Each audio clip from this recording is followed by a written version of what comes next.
All right. So with that being said, then, since there was a very clear consensus, we're gonna put Hunter x Hunter in S tier.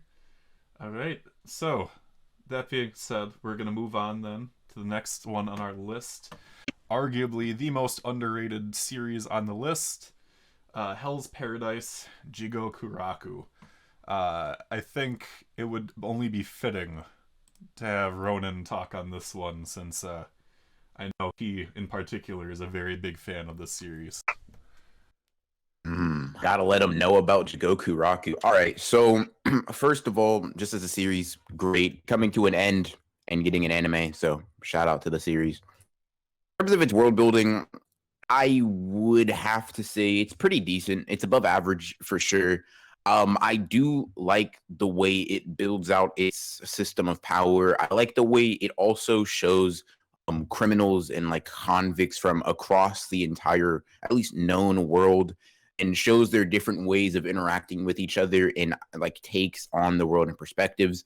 I do think it is pretty good. It's nothing like spectacular, like just flat out, just outstanding in terms of its world building, right? I would say it's pretty decent. It does its job relatively well. The island that they stay on is really where a majority of the focus goes. But we do get to see a lot of things like Abimaru's like ninja clan. It gets a little bit of like we get a lot of detail into that. We get a lot of detail into like how the executioners are kind of brought up. So I do think overall it's probably a high B. I would place it personally in terms of world building above Chainsaw Man, but keep it out of A tier. But that's just my take on Jigoku Raku's world building exclusively. Fair enough. King, do you have any opinions on this series? Yeah, I love Jigoku Raku. I'm not caught up to it yet, but um, I love this so much that I even bought like the physical volumes for it, which is something I only do for manga that I really like. I'm sad that it's getting anime. And when it comes to world building, whether it be the stuff with Gabimaru and his whole ninja stuff, the executioners, or the island. I actually like really like the stuff with the island. I think it's I don't want to say it's like a completely original idea because there have been similar concepts before in different anime and manga, but the way it's executed makes it like the whole premise is there's something weird going on with this island. Let's go and like, explore the island, and they do explore the island, and I really like that. So, I think I'm gonna go with Ronin here and give it a high B. All right, Tay, have you read this series? Yeah, well, as we all know, every other series I've got to abstain, so I think it's time for me to abstain again. Fair enough. Tron, do you have any opinions?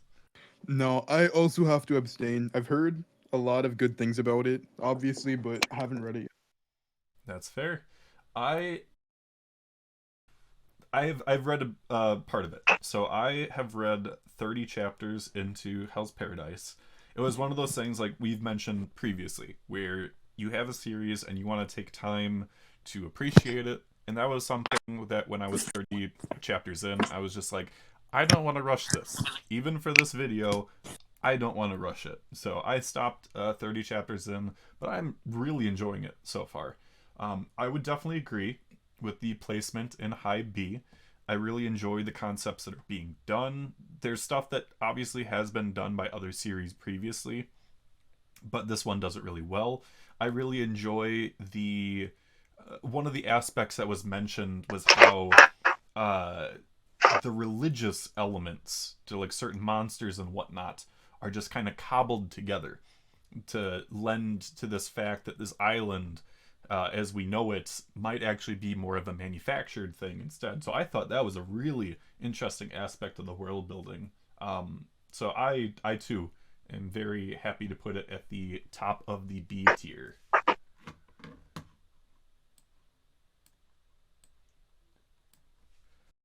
All right. So then the next one that will definitely be contentious, as Tron has mentioned he has opinions on it. We've got JoJo's Bizarre Adventure and the world building of JoJo's. So, Tron, please tell me your Okay. takes on JoJo's Bizarre Adventure. So, off rip, I hate part 5. Just gonna put that out. I think I'm not gonna get into like ranking them or whatever. I do not like part 5 that much. Second off, That's a hot take. I think half of JoJo sucks. Like, and by half, I mean half of every season. I hate the middle of JoJo's. I think the endings of every JoJo's part are phenomenal. But if you can't get into a specific stand battle, then you just have to like waste your time watching it, I guess. I feel like it's really episodic in the middle of like something happens to a character. They have to set out on a journey. The main villain gets introduced a bit later. All of that stuff with the finale's obviously amazing normally. But then the middle's just like episodic stand battles a lot of the times, which I don't really like. With that being said, I have to put JoJo's in S tier just for part 6 and part 4 alone for world building. In part 4 it's obvious because the majority of the first half before Kira is about developing the town as almost being a character.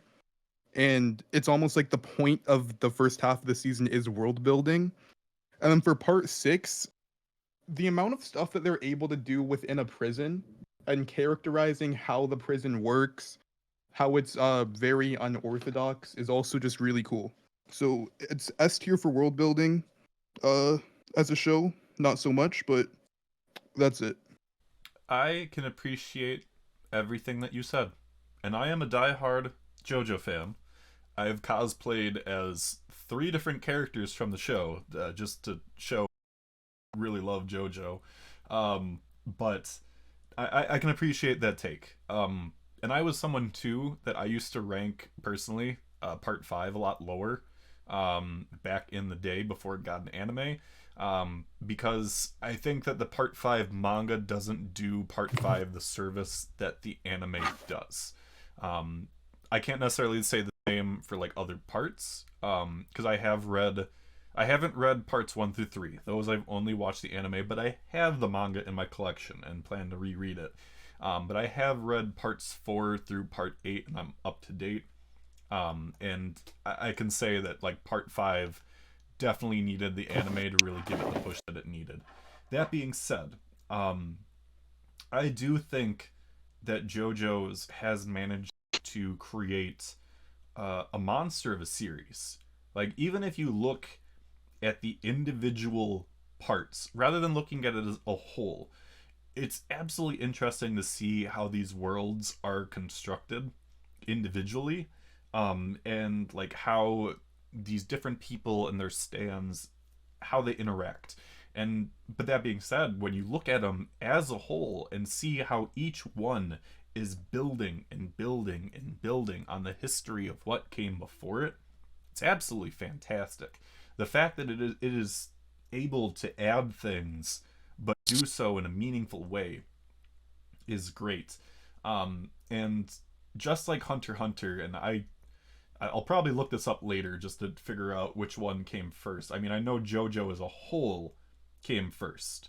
I don't know where it ranks for when Hunter x Hunter came out. I'm pretty sure that like Stardust Crusaders still came out years before Hunter x Hunter. That being Yeah, said, because like it came out before, because like the OVA that adapted it came out like around the time the manga was starting. okay, that's fair. Then yeah, like, I believe with so. that being said, JoJo and Hunter x Hunter can definitely be 2 of the series that can be accredited the most to influencing powers and power systems in manga. So I myself would also give it an S rank. Ronan, do you have any thoughts on JoJo? Yeah. So first of all, just JoJo in general, right? I gotta say, I am so mixed on this series that I'm not even sure I know my opinion on it as a whole. I'm kind of leaning towards Tokyo Tron's like thing where like it's like I like a lot of what the series does, right? Dio, just in particular, is one of my favorite characters in anime and manga, period. I just like the charisma and feel he has, right? There's a lot about JoJo's I just don't like. But when it comes to world building, right? I think even if we were to just look at part 4 alone, like excluding 1, 2, 3, and then 5 through 8, right? Part 4, I think, would literally be enough to put it at least at A, and then you start to add everything else. You add the other parts, you add the historical elements of characters coming back into the fray, and I think that puts it at a solid S tier. I don't really have too much else to say that hasn't been said already, so I'll just leave it at that. I think it just does really well at using prior characters and their influence in order to just build the world and make it more and more alive. All right. And then King, what do you think? Alright, so world building wise, I definitely think that's something that JoJo does well, because each part has, well, in theory, each part has something that it brings new to the table. Part one's world building wasn't the best. Part two, we were traveling. Part three, we were traveling. Part four, we really got to world build a town. Part five, we were traveling.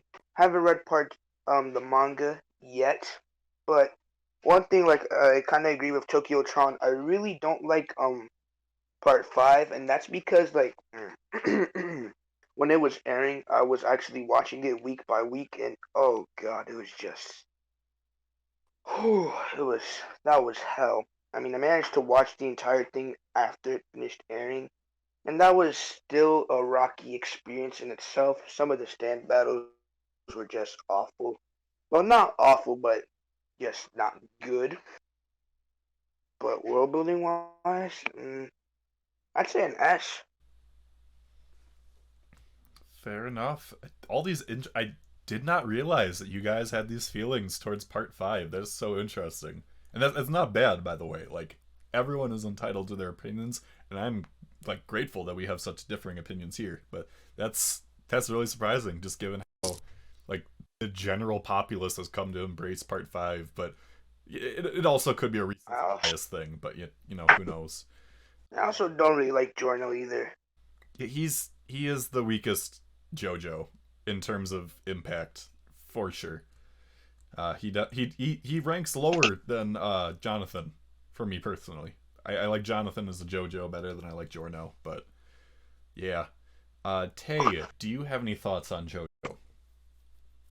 Again, I've only seen a few episodes of like part 1, but I'm not trying to get on the JoJo stand's bad side, so I'm gonna say it's gotta be an S tier, purely because like I saw Dio show up at the mansion and he kicked the dog straight in the face out of nowhere, and I just thought like that's gotta be S tier. Like he has to have lived through hell to want to kick a dog straight in the face. So that world building must have been A tier to put him in that situation. So it's S tier. So S tier. So it's got to be S tier.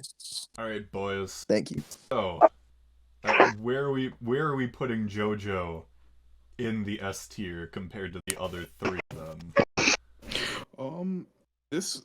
I kind of think it has to be at the top, like just because of the fact that some stuff, like it remains the same throughout each part. Like obviously Stan's general power system, but Araki really creates pretty much a whole new manga or anime each time he makes a new part.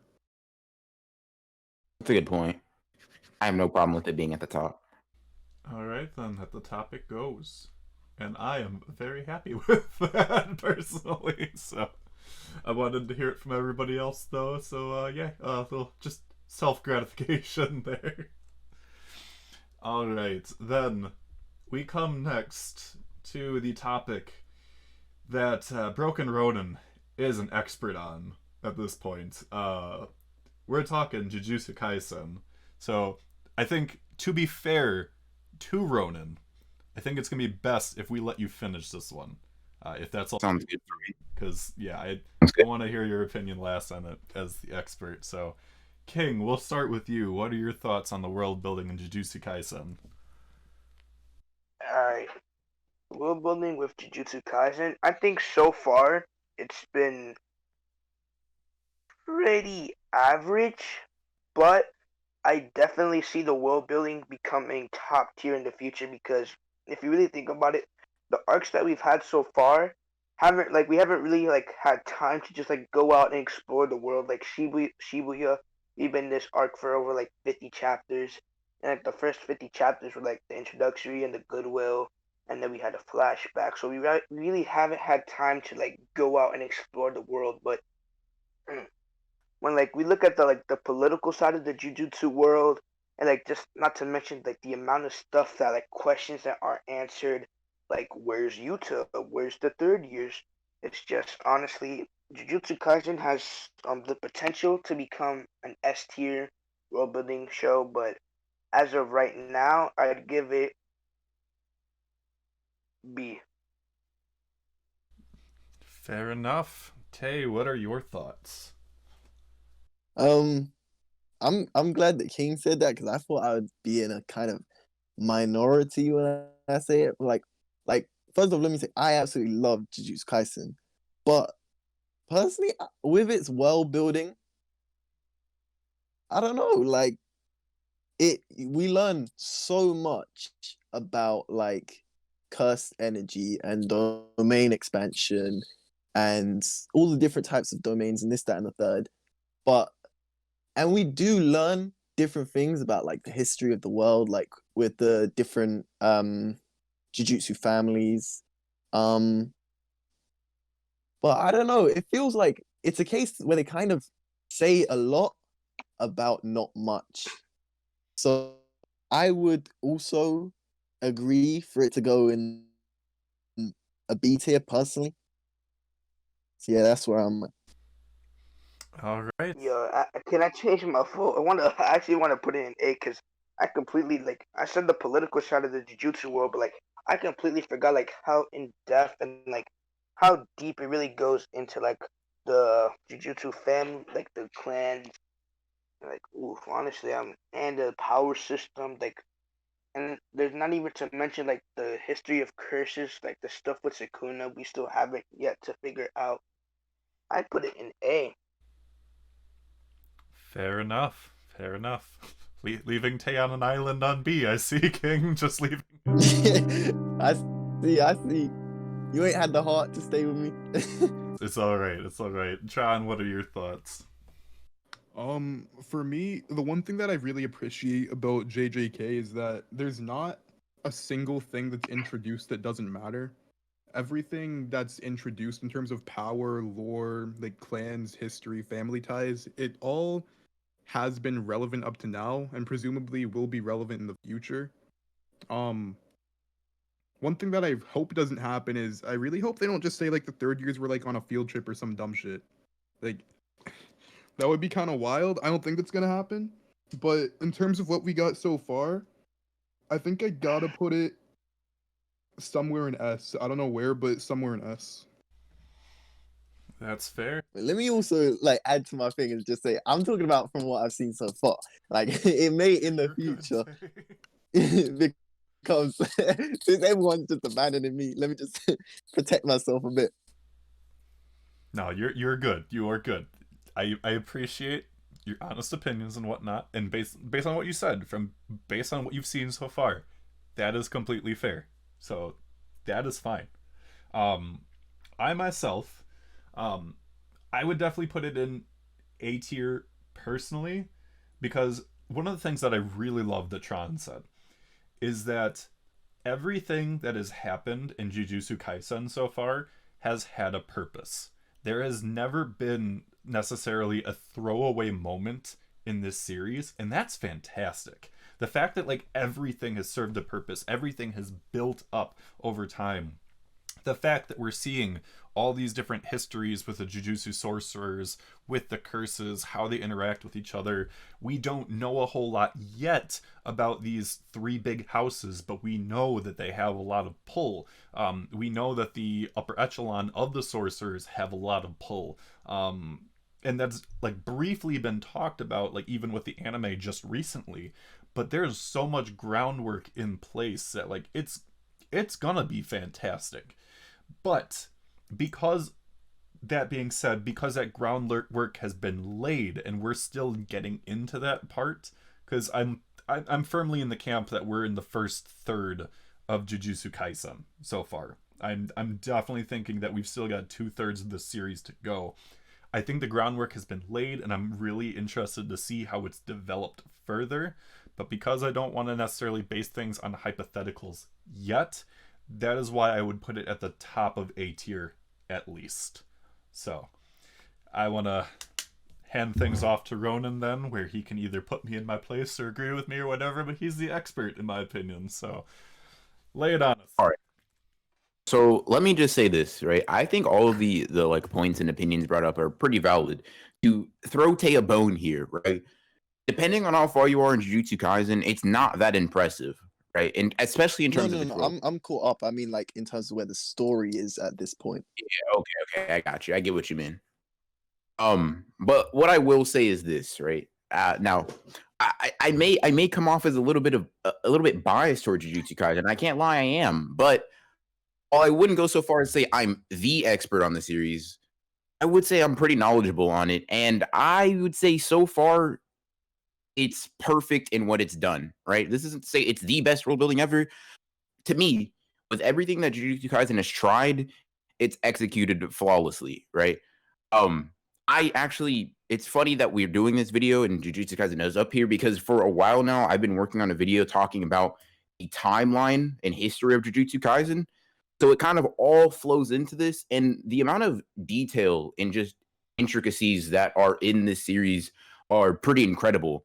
Like the way that these characters and their clans and their histories relate to each other, the way that like the mysteries that we see built by the world, I think are just so well done and well executed that I personally can't put it in anything lower than S.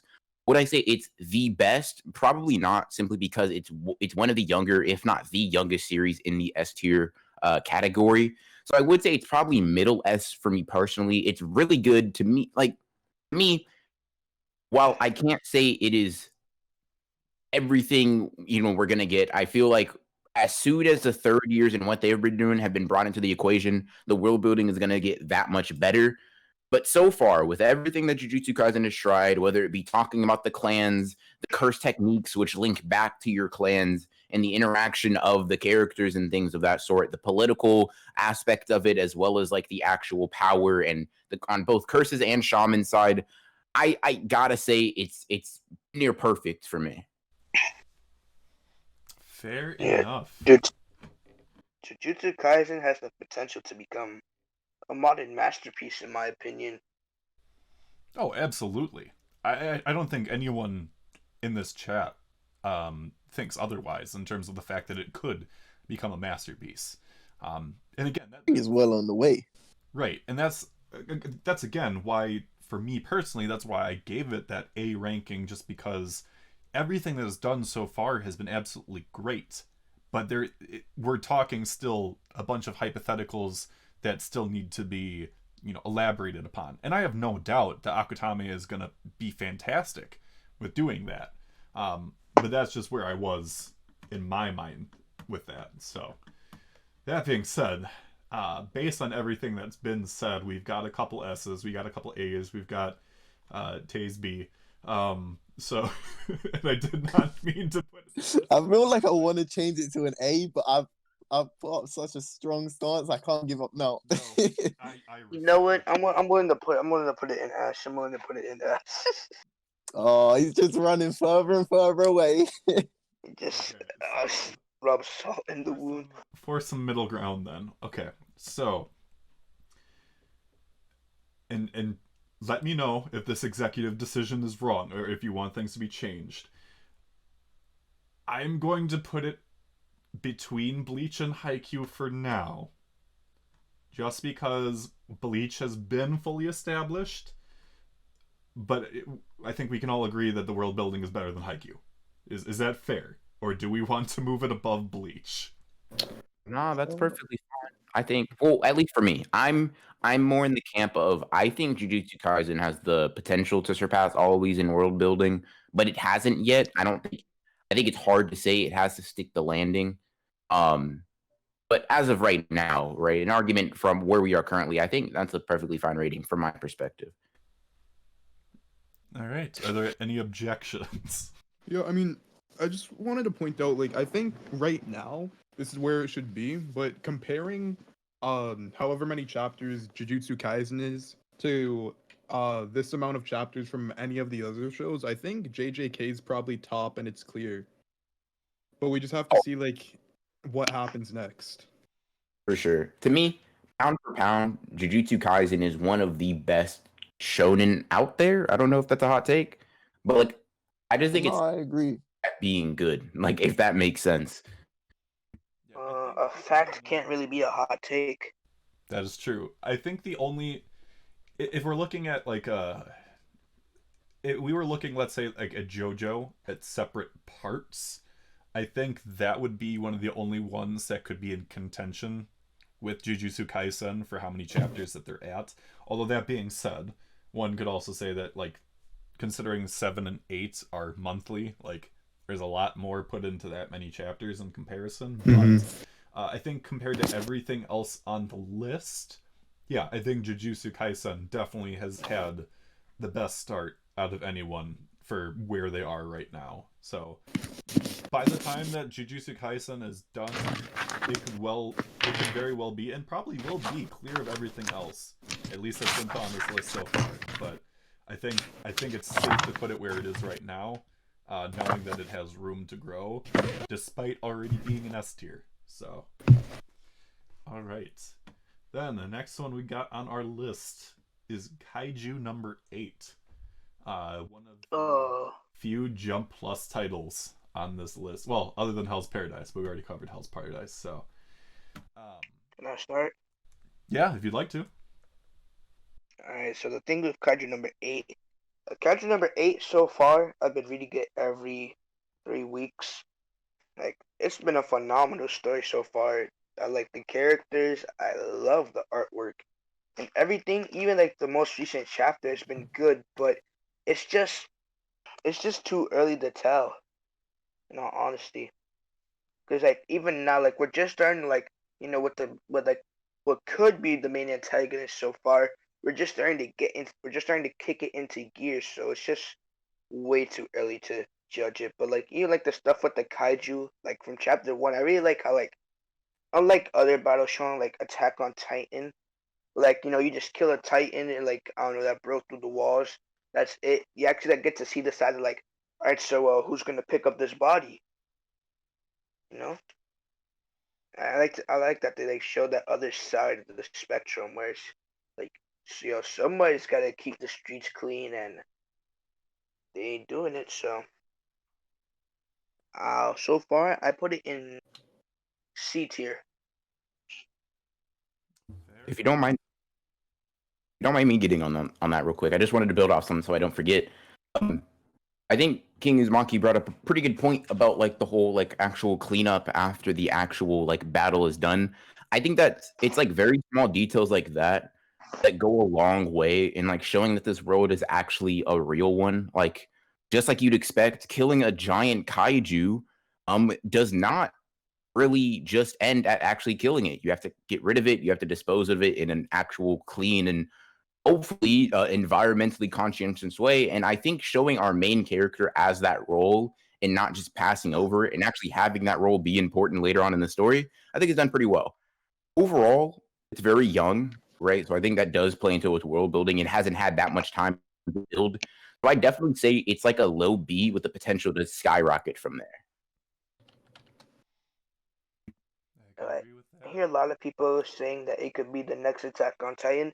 I don't think it's gonna be the next Attack on Titan per se, because Attack on Titan, it changed everything, and like the two are very different.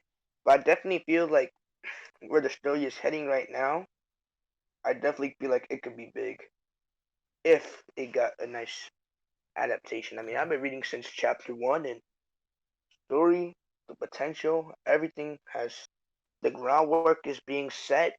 All we need is for someone to, I don't know. If only the only critique I have for the world building is just it's not on the level of Build King. That's just my one critique. Oh my god.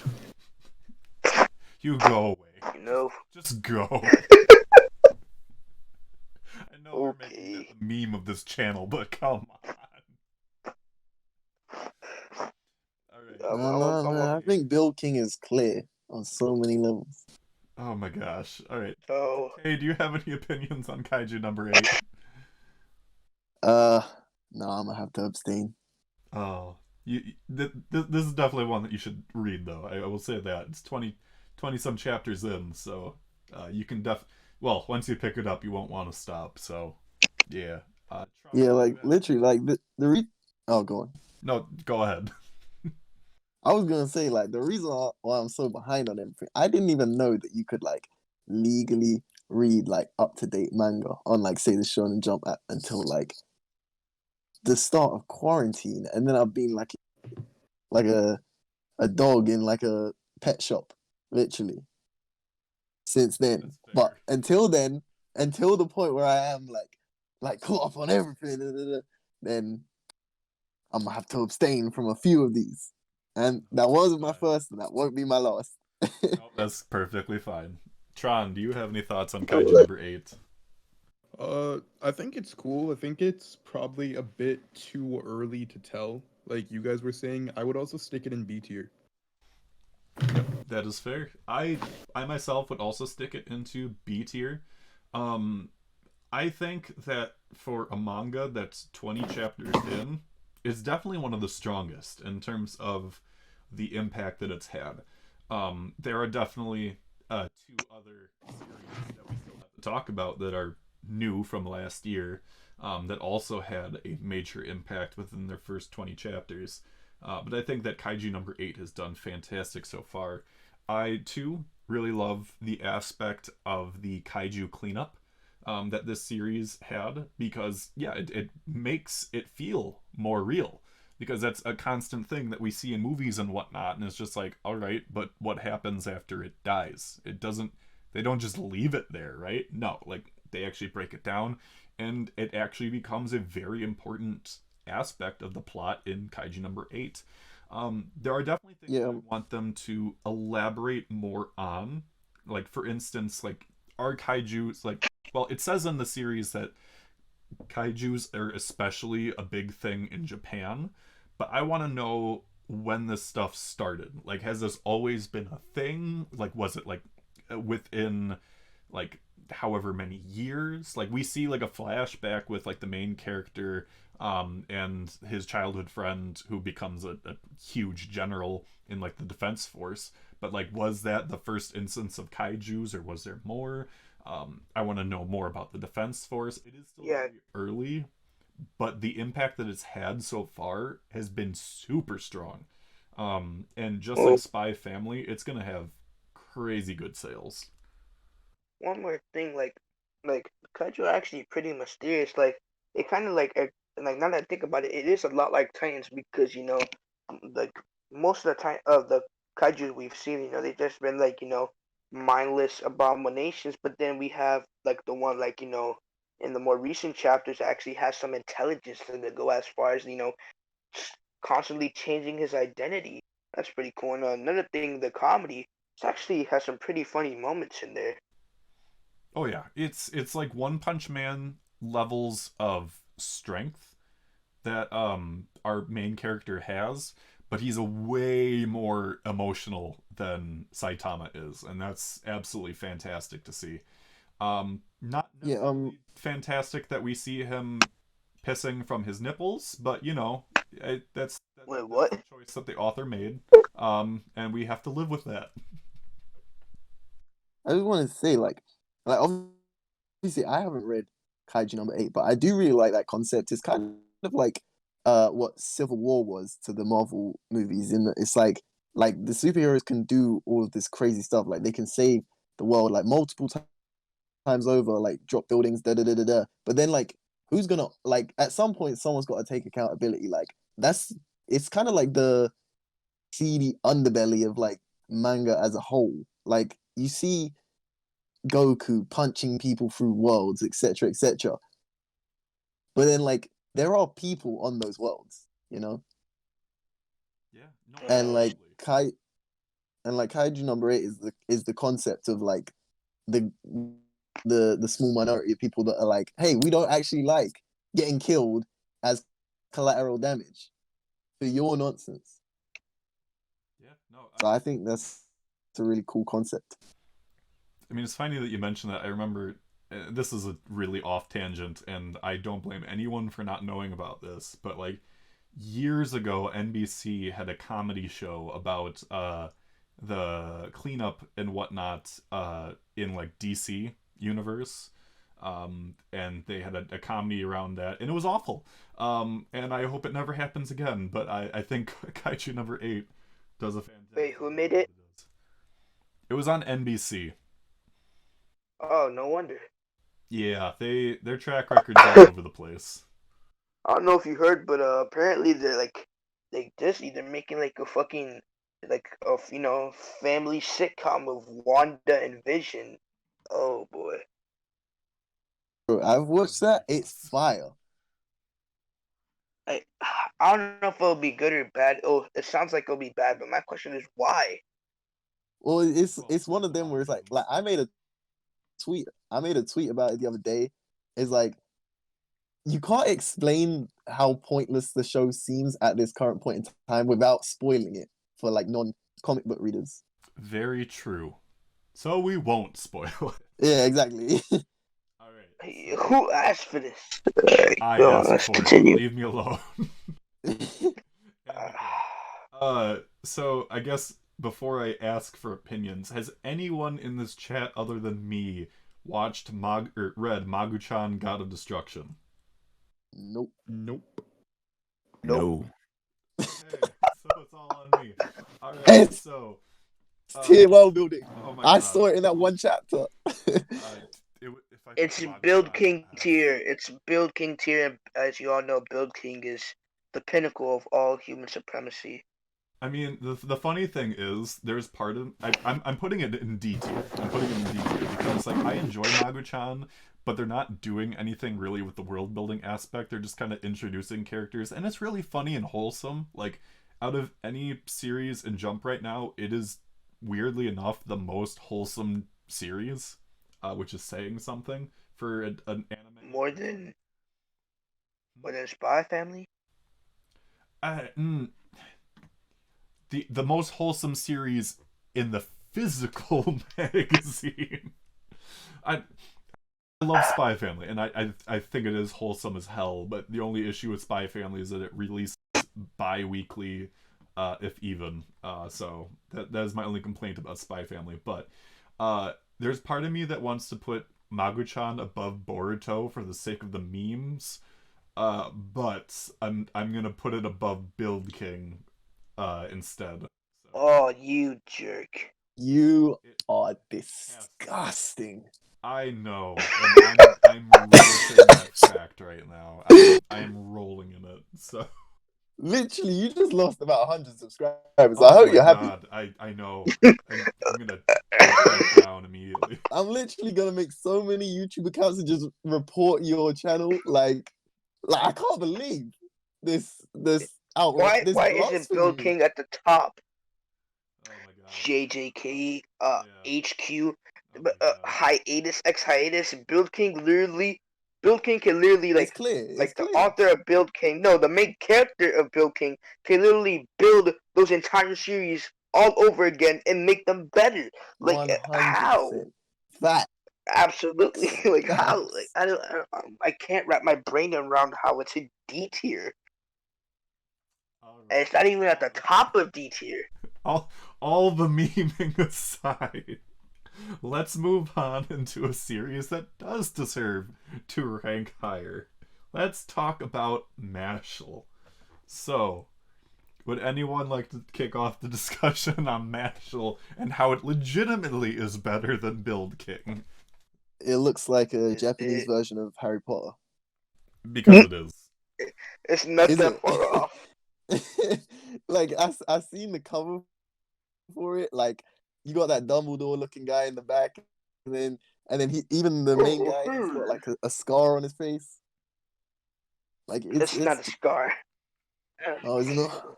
It's It's Harry like Potter for Japanese people. Nah, I'm joking. I don't know. One Punch Man fucked Harry Potter, and then a Japanese guy watched. That's so weird, but at the same time accurate, so I'm gonna let it slide.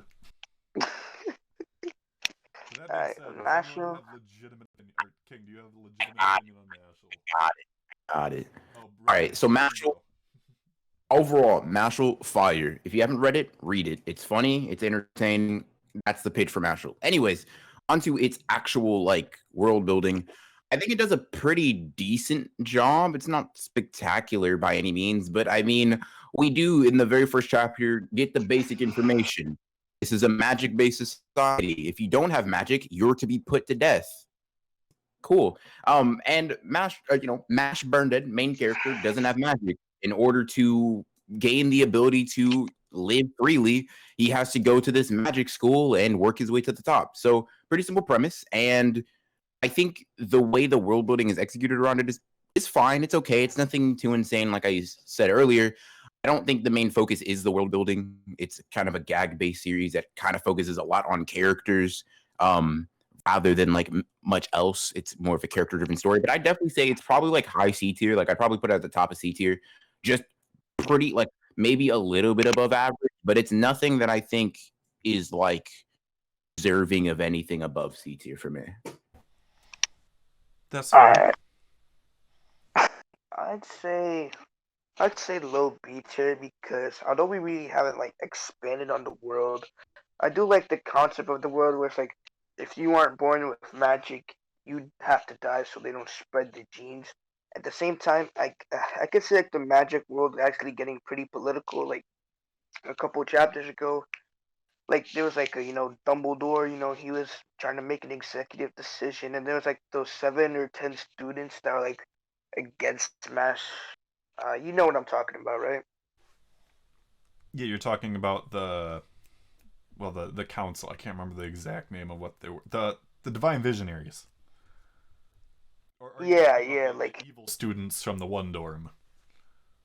no, fuck the evil students. They're kind of lame. Like talking about the Visionaries, like stuff like that. Like that can really make the world expand. So right now, I'm just gonna give it a low B.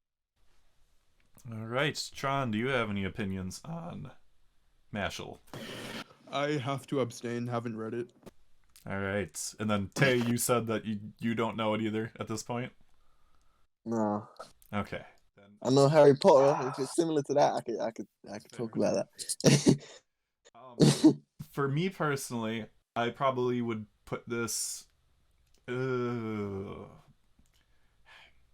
probably would put this at the bottom of B. Because for me personally, like the world building, it's interesting so far. Obviously, the focus has more so been on the gags and the absurdity of how the main character is super strong, and because he's super strong, he's able to just put his hand up and be like, "You guys in your magic suck in comparison." And it's been really interesting to see. But despite that, it's very much like One Punch Man, although One Punch Man does it better, and I'll get to this, where it develops the side characters and their history and their relationship to the world more than MASH, which I think is really interesting, because we see how the different characters are affected, where they stand, what their interests and whatnot are, and we're getting to that point right now. Like, we're just about to get to that part where they're building more on like the history of this world, what it means to be a triple liner. We're gonna learn more about like the evil organization, hopefully soon, that's involved. So I think this is another one that, like, the series is a must read, absolutely. But in terms of the world building so far, I would put it at the low end of B. I think Kaiju number 8 has been a little bit better in terms of world building so far. Alright. So, we have moved on to My Hero Academia. Tay, Let's go. you start on this one, because I know that you watch and read My Hero Academia. Alright. So I'm not gonna go crazy with it, because in terms of who knows. Alright, so My Hero, the world building, I think, is brilliant in certain aspects. Personally, because like the whole industry that they've created surrounding hero culture, and then like this, I'm not gonna talk about like the Vigilantes manga. I'm guessing you don't want to include that. I mean, as much as I would love to, because it does expand upon My Hero, I technically am keeping it separate just because it could be that same kind of classification as Boruto, technically. But All right, I do know Vigilantes, and I appreciate the impact that it legitimately has on the main series. I Alright. love Vigilante. so like, in terms of like the actually, I don't even know. Wait, can you circle back to me on My Hero? Actually, I want to Yes. hear what other people have to say about it first. All right, would anyone else like to go first, then?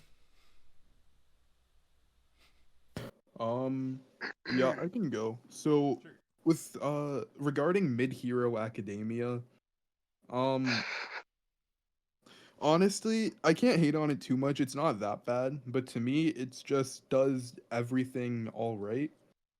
I think with the world building, there's a lot to be desired still, but at the same time, that's a good thing. There's a lot more mysteries that we haven't gotten the answer to yet. I think that just the fact that My Villain Academia exists, like that whole arc, has to bump it up for me. I would put it in, I think, A tier for world building. That's fair. Me personally, I would also put it in A tier. The strength, cracking up here, jeez. The strength My Hero Academia has, is that its version of world building is more so rooted in the history that is represented. Because a big aspect of the series is looking at how quirks have evolved throughout society and where we are now, and which people in history had a major impact on how the current society of the world is shaped in terms of hero society versus villain society. I think it's absolutely fantastic in that regard, and I'm still excited to see how it's developed more. Because in certain aspects, it's still kind of just one of those like briefly touched upon things. Like we had a character, and I'm not going to spoil who it was or whatnot, but like 5-ish chapters ago, where we find out, oh, this person is related to this historical figure, and it's just brought up, and it's just like, oh, that's really neat, but like, can we have more? Like, there are a lot of things that are like briefly touched upon that I would like to see more, and we'll probably see more in the future, because like in some aspects this manga is definitely a slow burn, although right now like it's burning like 3 wicks at the same time on the same candle. So it'll be interesting to see where things go after the current arc in the manga. But I would definitely put it in A tier for sure. Ronan, what are your thoughts on the world building of My Hero Academia? So I think, I don't think My Hero Academia is mid. I like it a lot. I like the series a lot for what it does. But if I'm being honest, I think one of the things it's a little bit not short on per se, but like it's not one of its strong suits is its world building. It does it pretty well, I think. Like you said, it really focuses a little bit more on the history of whether it be quirks or villains and things of that nature, rather than actually expanding outwards, which I do think is something that it can do. It has the potential to go to different countries and different regions of the world. So it does have that kind of potential aspect. But there are just a lot of things I think it does pretty well, like dealing with the history of a lot of like pretty infamous villains or infamous, or I guess famous heroes and things of that sort, which are, to be fair, expanded on in My Hero Vigilantes. I would say it's probably high B, just for me personally. Fair enough. How about you, King? Well, as much as I would love to hate on My Hero, I have to admit, like, where the series excels, and world building, it's not the main focus per se, but it does world building pretty well. Like, the whole kind of thing with, like, Deku and, like the stuff with all for, not, wait, one for all, and, like, the kind of secret, I don't want to go into spoilers, but, like, the stuff with One for All and the quirks with it, and the origins of All for One. Like Ronan said, I could see them potentially going to like other countries and like exploring.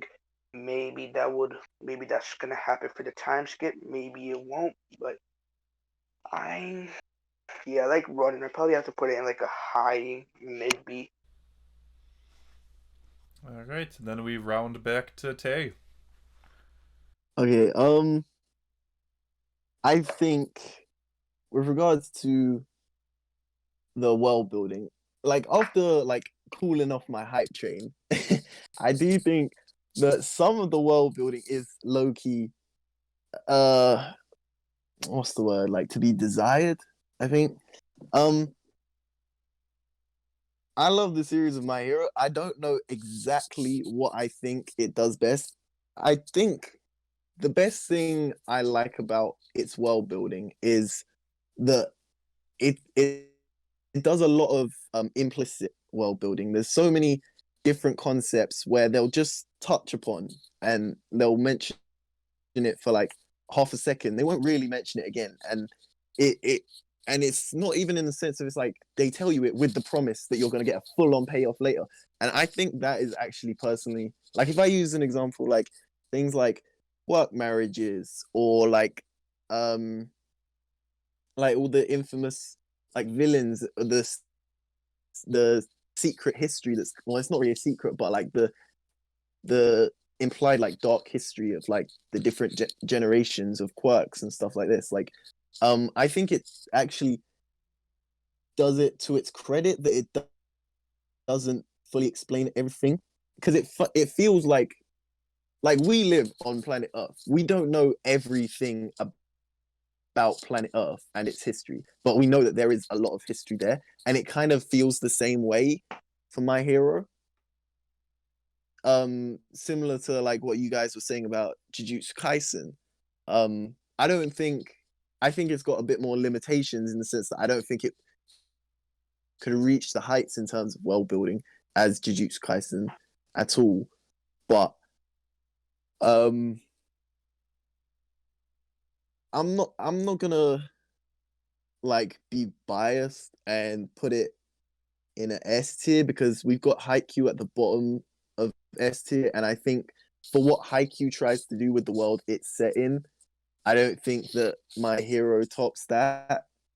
I would personally put it on the higher end of A tier, maybe to the top of A tier personally. That's fair. But yeah, No, stick to your guns. Stick to your guns. So that's fine. That is good. So I think with that being said, then, given the amount of high B's that we had, the amount of A's that we had, should probably put it towards the middle to lower end of A. So, Fair enough. to put it above.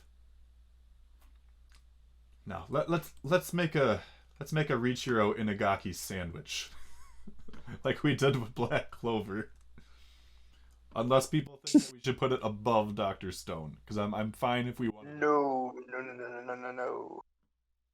I think so, but I'm not too pressed if you don't. I think it's fine personally, but You know what? For Tay, for you, I'll do it.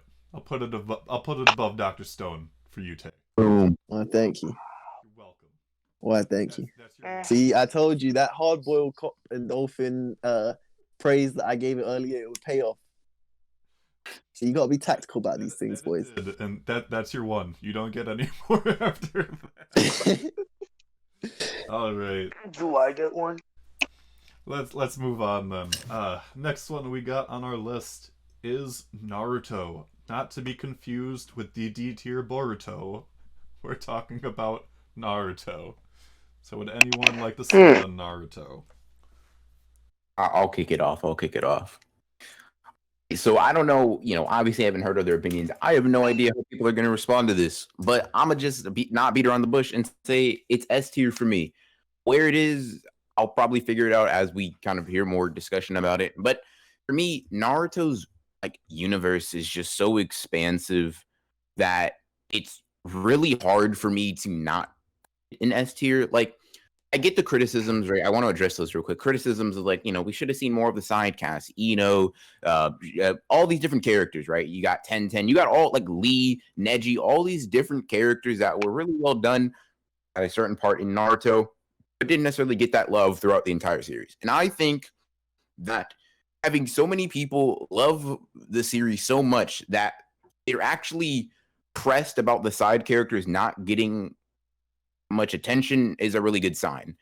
The massive amount of lore that clans like the Uchiha clan had, the the Senju clan, all these different clans and things like that. We had mysteries unfold about Minato, Kushina, the Nine Tails, all these different things coming to fruition towards the end of Naruto.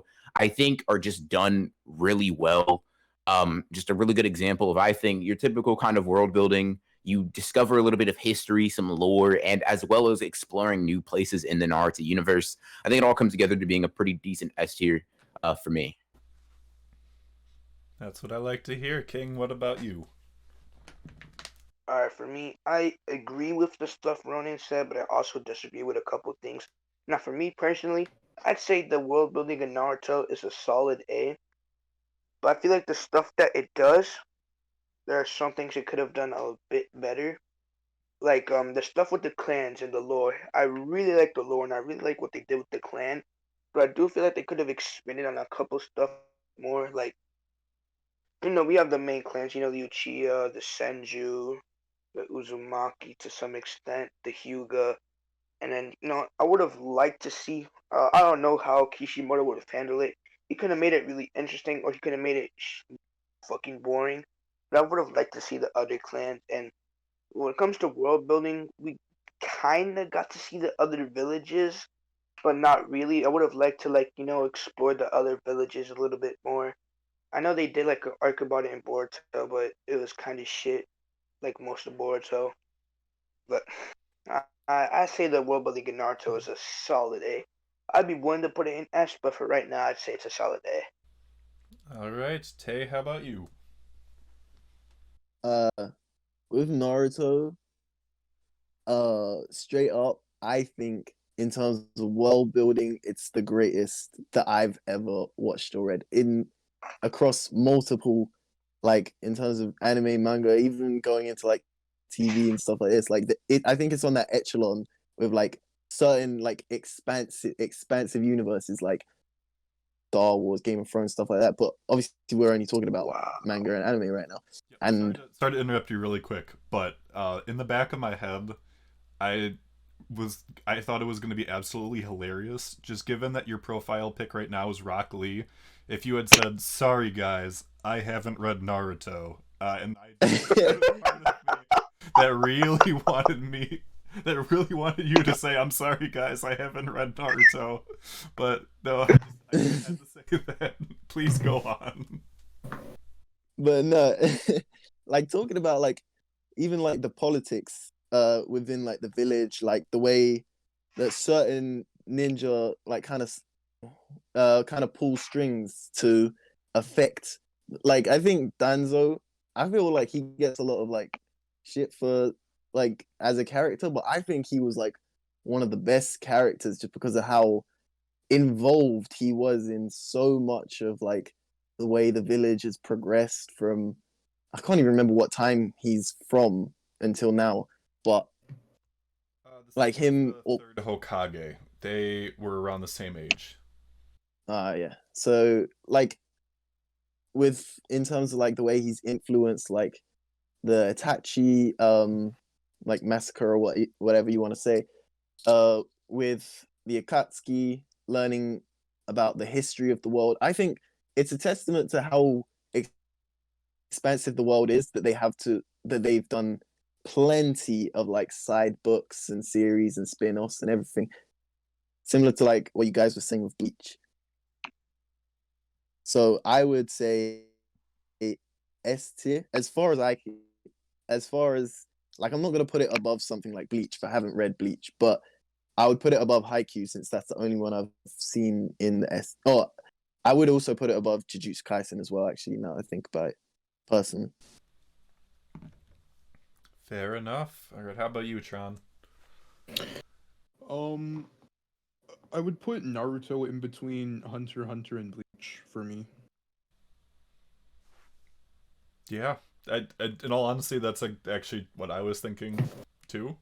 Um, I don't know I'd say if it's you want better to than elaborate on Bleach, that more, but or, worse like, than Hunter x otherwise, if Hunter. you don't, like, that's fine because I think Naruto speaks for itself. But That's, Uh, that's it.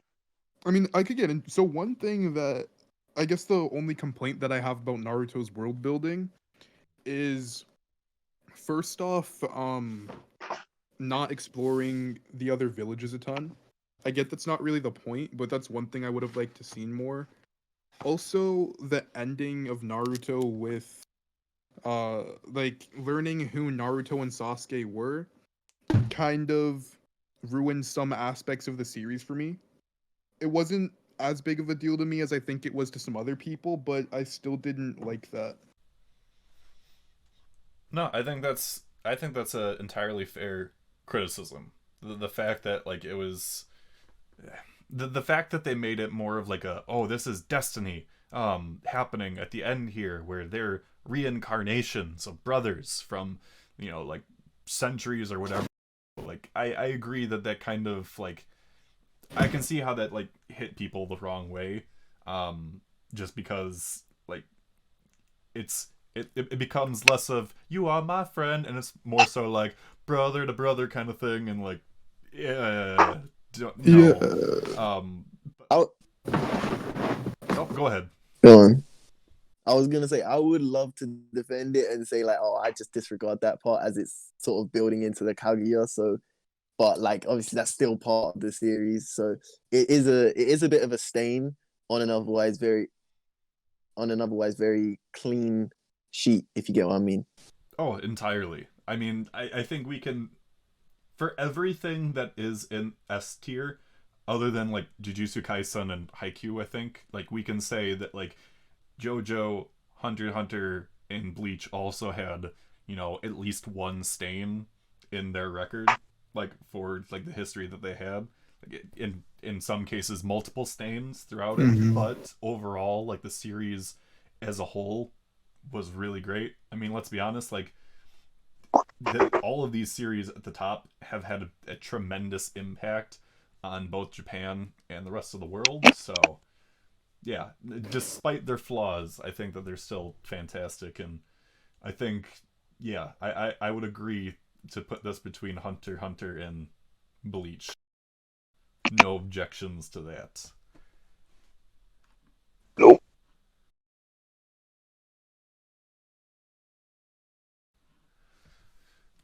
All right, now moving to the complete opposite end of this tier list, we have Our Blood Oath. Oh my god. Oh, So hang on a sec here. oh, you actually. Wow. Just wow. Hang on.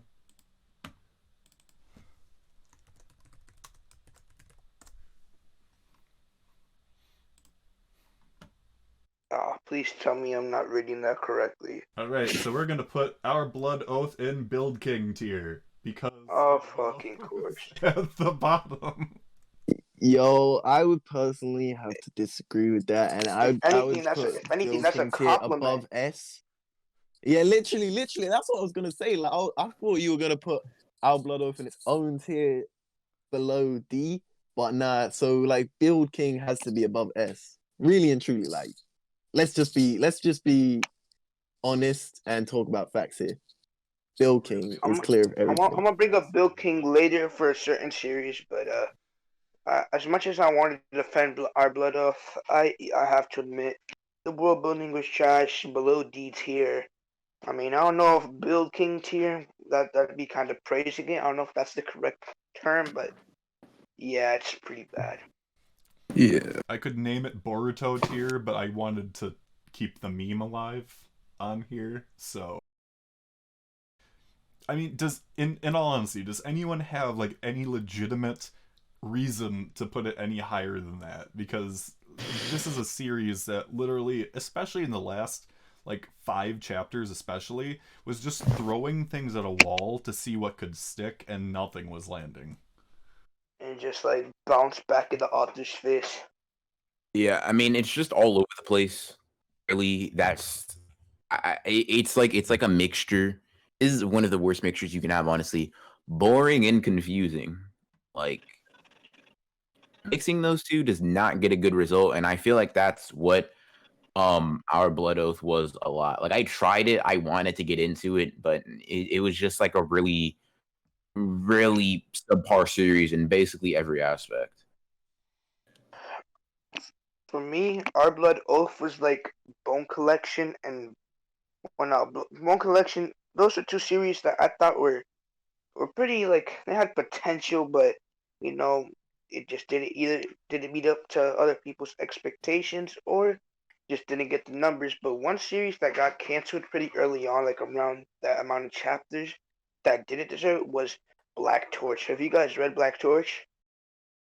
I've heard of it, but I've never read it. I know it. I think it's on the Shonen Jump app, though. I could be. All right, Yeah. Black Torch. Red Torch. Black Torch. It was like it came out like 2019, like around June. Yeah, only got like to 19 chapters because the sales weren't that good. But honestly, the story and like the artwork for this, and honestly, it could have been like the next Bleach. And I stand by that. I will take your word for it. It is on the Shonen Jump app, so I will give it a read at some point. I mean, based on the cover art alone, it looks interesting. I don't know when it came out, and in all honesty, that like, could be the reason why it got canceled. Like, if it came out at the wrong time, when there was just no room for new stuff in Shonen Jump, then I can... In June 2019, I believe. I don't... Did it really come out in 2019? Yes. That's so weird. I don't know why I didn't know that, but because I've been reading Jump for years now, but oh well. I believe I'm not sure if it was in the physical or if it was in the I believe it was physical. I know they did have it digital, but I think it was like the sales were so bad they switched it to digital and it did even worse. That could be fair. Which I really don't understand, because that series, it could have been big, but Jump, they're fucking huge acts. Yeah. Well, speaking of a huge series that has not gotten an axe and will not get an axe, is an interesting segue. We're talking about One Piece next. Can I say something? It is One Piece. Oh, Tron, did you say something? Oh yeah, I was just gonna say, I wanted to just say this first and then go last. I just want to say I have One Piece top of S and it's clear, and then I'll just like do a response after everyone else goes. Well, it's interesting that you mention top of S, because similar to how I put Our Blood Oath in its own Build King tier, I would not be opposed to putting One Piece in a top tier of its own. And the reason why I say that... Same here. When you look at, in comparison, so we've got JoJo's Bizarre Adventure at the top of S. And so far, it is deserving of being at the top of S. But when you look at One Piece in comparison to JoJo's Bizarre Adventure, and how it's been able to do essentially the same thing, but in a continuous 1,000 chapters, compared to JoJo's Bizarre Adventure, which is segmented into parts which are each adding on to it, but like still in their own world. The fact that One Piece has been able to continuously build and build and build and build some more, introducing new worlds, new characters, history, like while still having major mysteries in this universe, despite being 1,000 chapters in, and you see the relationships between the pirates and the navy and the world government and the revolutionary army, and it's absurd. And the fact that you can have a character that shows up in like the first 4 chapters or so of the series, show up again in like 100 some chapters, and then all of a sudden show up again like 600 chapters later, like, and for multiple characters again and again and again and again. That's insane. The fact that like it's been coherent on top of that is crazy. So like for me personally, I would not be opposed to making a tier of its own, a higher than S tier, but I want to hear from everybody else. Absolutely. But I have a couple things to say. All right, first, when it comes to world building, characters, foreshadowing, you name it, everything that One Piece does, Build King has done it better, and in only like 9 chapters. But that's just my opinion. All right, meme aside, all right. Yeah, One Piece really is just a league of its own. 1001 chapters, and like I could probably only name like maybe like a couple points, maybe like 5 in the series where it actually wasn't interesting for me personally. But I mean, come on, it's One Piece. It's the king of world building. Everybody knows this. Triple S. Come on now. All right, Ronan or Tay, what about you guys? I mean, at the end of the day, it's One Piece, right? Listen, I'm not the biggest fan of the series, right? I find it very hard to get into, seeing as how I've tried to do it multiple times. But in the 12 to 30 volumes I've read of One Piece, I gotta say, I see why people, and obviously I've read over things out of context as well, but I see why people put it on the pedestal it is, because world building might be One Piece's greatest attribute. I don't know if that's a hot take, but it definitely is very evident that One Piece is very good at building its world. And considering the fact that it does it in such a conventional way, but just its scope is much bigger, I think it's very obvious to see that One Piece has really good world building. Pretty much. Tay, how about you? Yeah, I just think like there's a reason why there's a million One Piece specific channels on YouTube just to like talk about how expansive the world is. You know what I mean? Like what the One Piece is probably the greatest mystery in like anime and manga history, probably. Arguably, On top of that, yeah. On top of that, you get this feeling where it's like,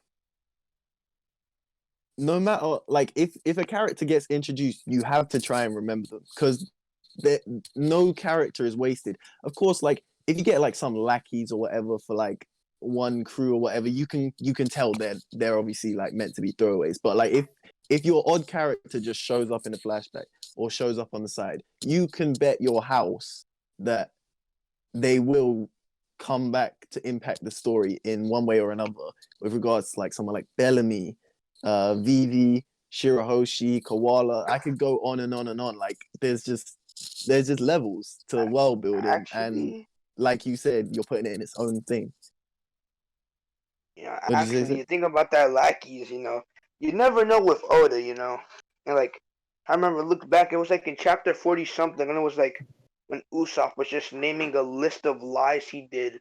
Like a couple of those lies have come true. Most of them, in fact. Like the dragon with Punk Hazard, the fish, an old doctor. It was like a sick doctor who sells apples. Sound familiar? Remind you, this is like in chapter 40. And to go off of both of those points, like speaking of even lackeys, Django was a lackey of Kuro, in the arc where they were introducing Usopp and whatnot. And you're thinking to yourself, oh, Django's just gonna be a one-off character. No, he ends up joining the frickin' Navy later. Like, again, it just speaks to the fact that like any character can all of a sudden become important later on. Like, and even with like the like first page mini stories that happen, there have been mini stories that have impacted the plot well later on. Like anything and everything One Piece related can circle back later. And that's crazy. 100%. And there's like a reason why One Piece fans, like if you look at like the question corner at the end of every chapter, there's a reason why they've been sort of conditioned to search for every little ink blob in like the back of every single panel as a clue for something that's going to happen like 300 chapters down the road, you know? It's because like he just leaves no stone unturned as a writer. Yeah.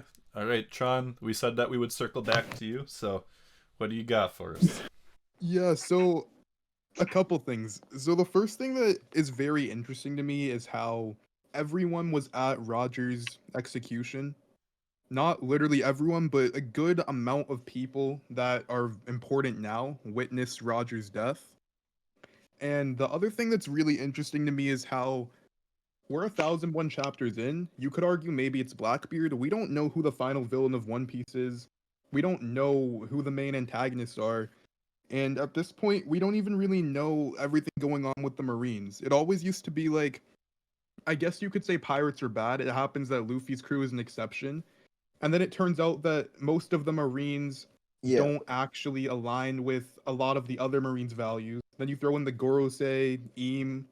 It's just crazy how new stuff is being added without, I guess, making the old stuff seem irrelevant or without like tarnishing its reputation.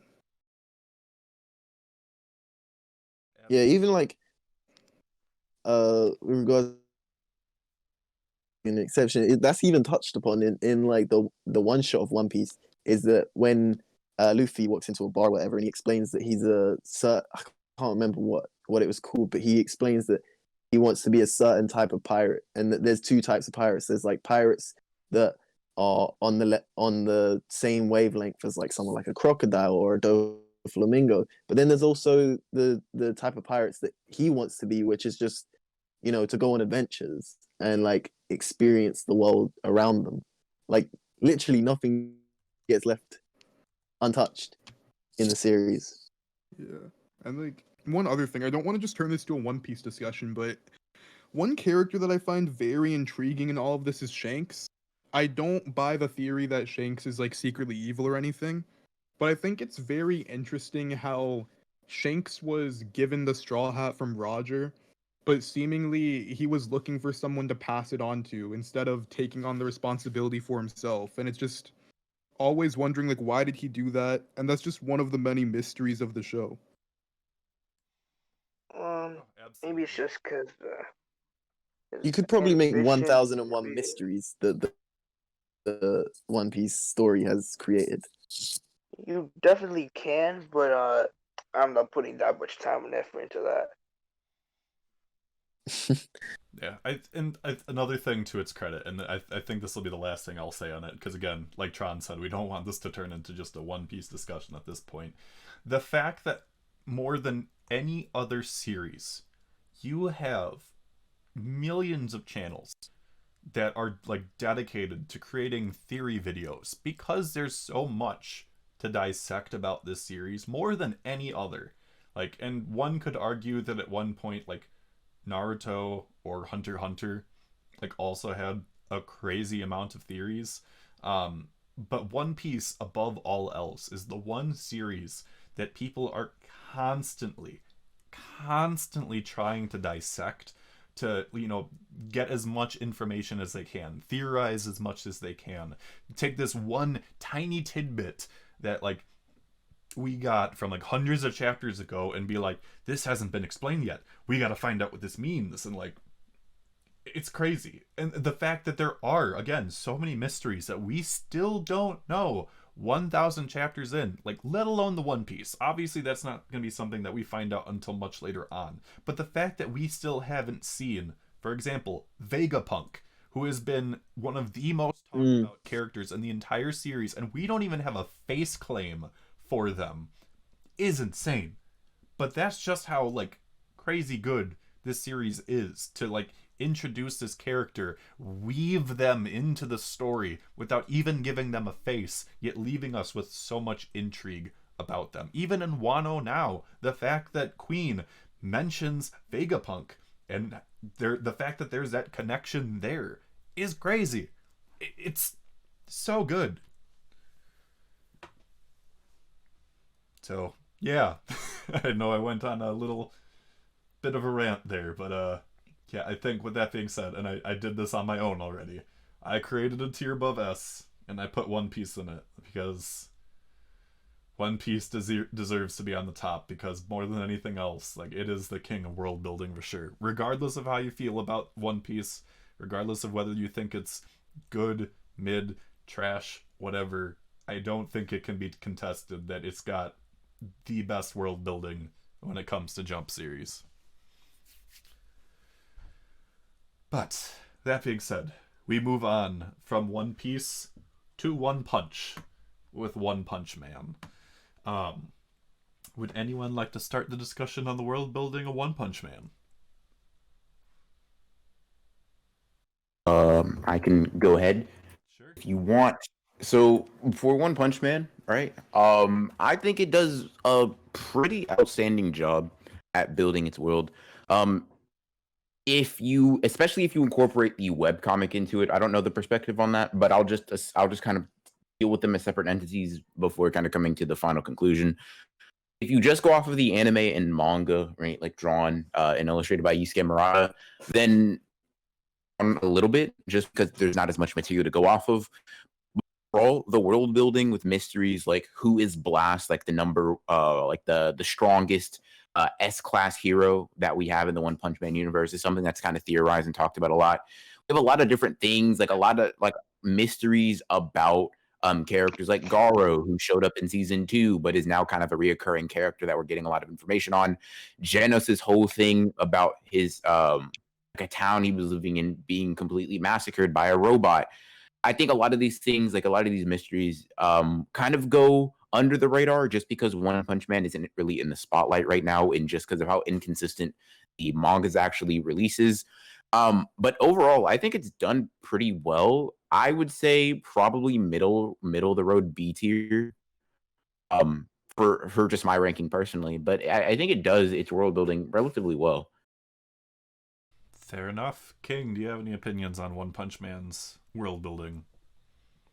I mean, Ronan said it best. They're just a bunch of mysteries. Like I'm not saying like it has the most intriguing mysteries of all time, but like when it comes to stuff like again, Blast, like what really happened, like who is responsible for like the massacre of Genesis villages, and another thing is like the origin of all monsters.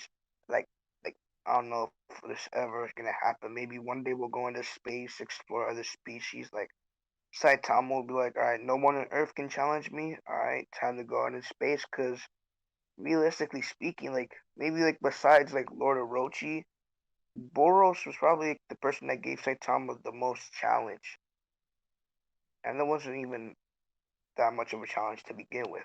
And so maybe he'll just go into space one day, like maybe for like an arc or two, or maybe even a saga that we could just like explore space. But I'd give it, yeah, I'd give it a B. Fair enough. All right, Tay, how about you? Yeah, I think it's pretty similar to what's already been said on the series. I think the best thing about One Punch Man, or about its world building, is the fact that like it's got such a gaggy overtone that like all the really interesting world building that it does kind of goes like under the radar, and like maybe it doesn't necessarily pay off in like the most like extravagant ways in terms of like massive reveals, like if something like big reveals in One Piece, but it's, I don't know, it just it gives the reader a kind of like lived in world without having to put so much emphasis on it, if you get what I mean. I would say it's nothing like the, you know, the most mysterious world ever, of course. I would put it in B, probably. I personally wouldn't put it as high. Like I'd put it on the lower end of B, I think, like below Dr. Stone at least. But that's me. We got Dr. Stone in A tier. Oh, sorry, I was reading it wrong. I thought Dr. Stone was an S. Yeah, no, I was reading it wrong. Yeah, no. So yeah, I'd put it in B somewhere. I don't know, Fair. maybe below Chainsaw Man. That's fair. How about you, Tron? I think it's very interesting what One Punch Man is doing. Like the whole origin of monsters still being a mystery, and seemingly a potential relationship between monsters, how they got their powers and how humans got their powers. I think that I would probably put it bottom of A tier. Gotcha. For me personally, um, I think I would put it in B tier myself. I mentioned obviously before. I mentioned Mashle, and I mentioned that Mashle does what One Punch Man does, where there's not necessarily a whole lot of world building around the protagonist, but a lot of the world building and characterizations happen to the side characters and what goes on around them. Um, I really love the mysteries that we have. Like everybody mentioned, the stuff with Blast, the things with like Amai Mask, I think is really interesting. The fact that he's not human, and the fact that the fact that Yusuke Murata has had to go back and redo chapters because one keeps writing things in the webcomic that like change how the world is, and Murata's like, oh, I gotta go back and I gotta change this, is, well, part of the reason why we're not farther into the story of One Punch Man as we could be, because I think he's done like 5 to 7 edits, I think, at this point, in terms of like redoing things. But I think that's really interesting. The fact that King is an S rank character because the people of the world think that he's responsible for everything that Saitama did is fantastic. Like, that is an excellent aspect of world building right there that just, on top of adding to the humor, just makes it that much more interesting. Which, I'll be honest, for the longest time I actually thought that Blast wasn't necessarily real either. I thought that like Blast was like attributed like the top of S rank because Saitama did like one really crazy thing that everybody was just like, oh, King couldn't have done this even though he's super strong, so it had to be this one character that was even stronger. But I'm glad that I'm wrong. I'm glad that there's like an actual like character at this point. But I think that One Punch Man is fantastic. It's really been like the and Mashle in terms of what it does. So I think, like many, I would put it in B tier. I think I would put it below Chainsaw Man, because I think Chainsaw Man's world building is a little bit more interesting. So I think, yeah, I'll put it there. I know, Tron, you were the one person that put it in A. I know a lot of other people were putting it in B, so I like to think that that's fair. Yeah, that's fine. All right, sounds good. Then we're finally at one row of one row left of series, guys. We're almost there. Oh, this has been long, but it's been fun. Phantom Seer. Is there anyone among us that has not read Phantom Seer?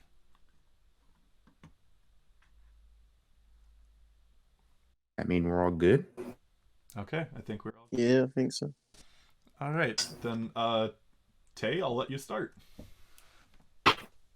The best way I can characterize Phantom Seer's world building is that like it's a wildfire that just needs something to contain it. Like I feel like there have been a lot of like different concepts that he's already tried to plant into the series in like what is it, like 19 chapters, but they all kind of feel a bit like separated, if you get what I mean. Until we find that thing that sort of ties all these loose threads currently together. I can't put it above a C tier personally, but yeah. Would you put it high, middle, or low C? I'd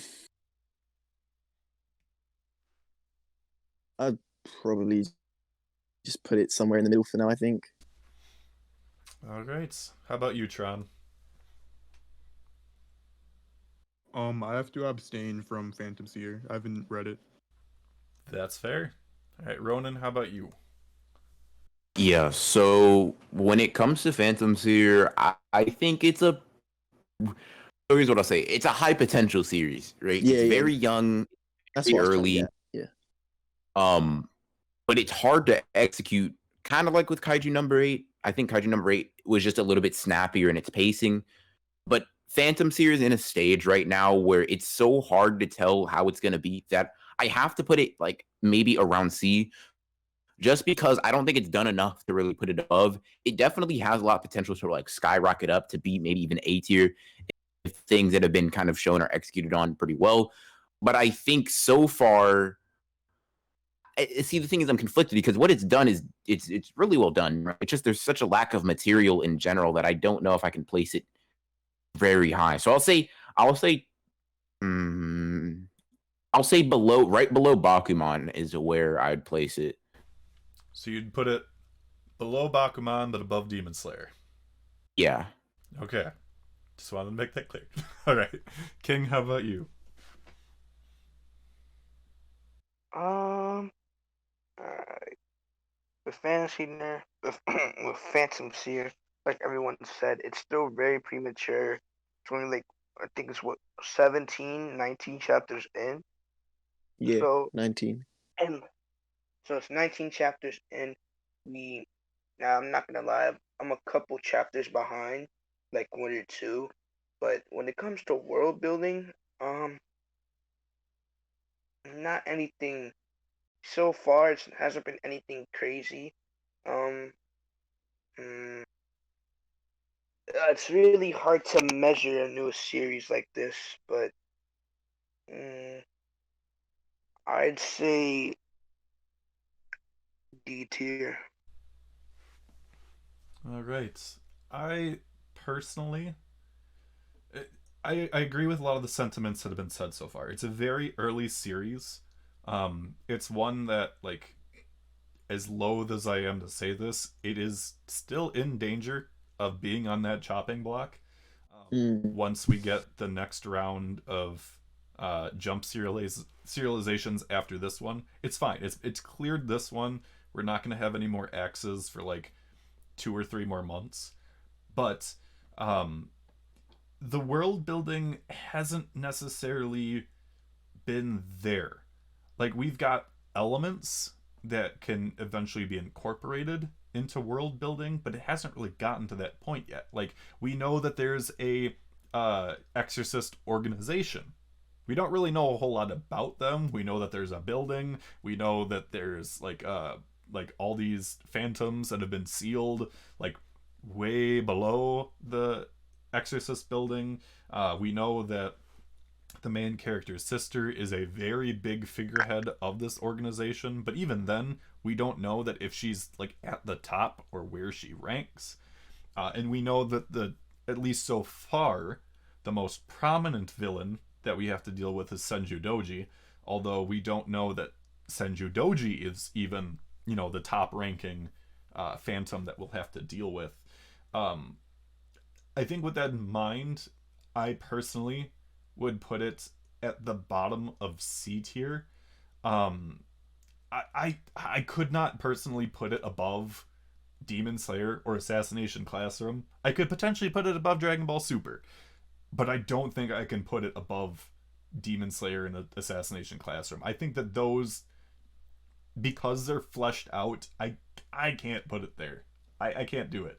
I put Hard Boiled Cop and Dolphin up there as slightly as a meme, and also because of my bias. I can't put Phantom Seer there personally. Fair enough. So, I mean, that being said,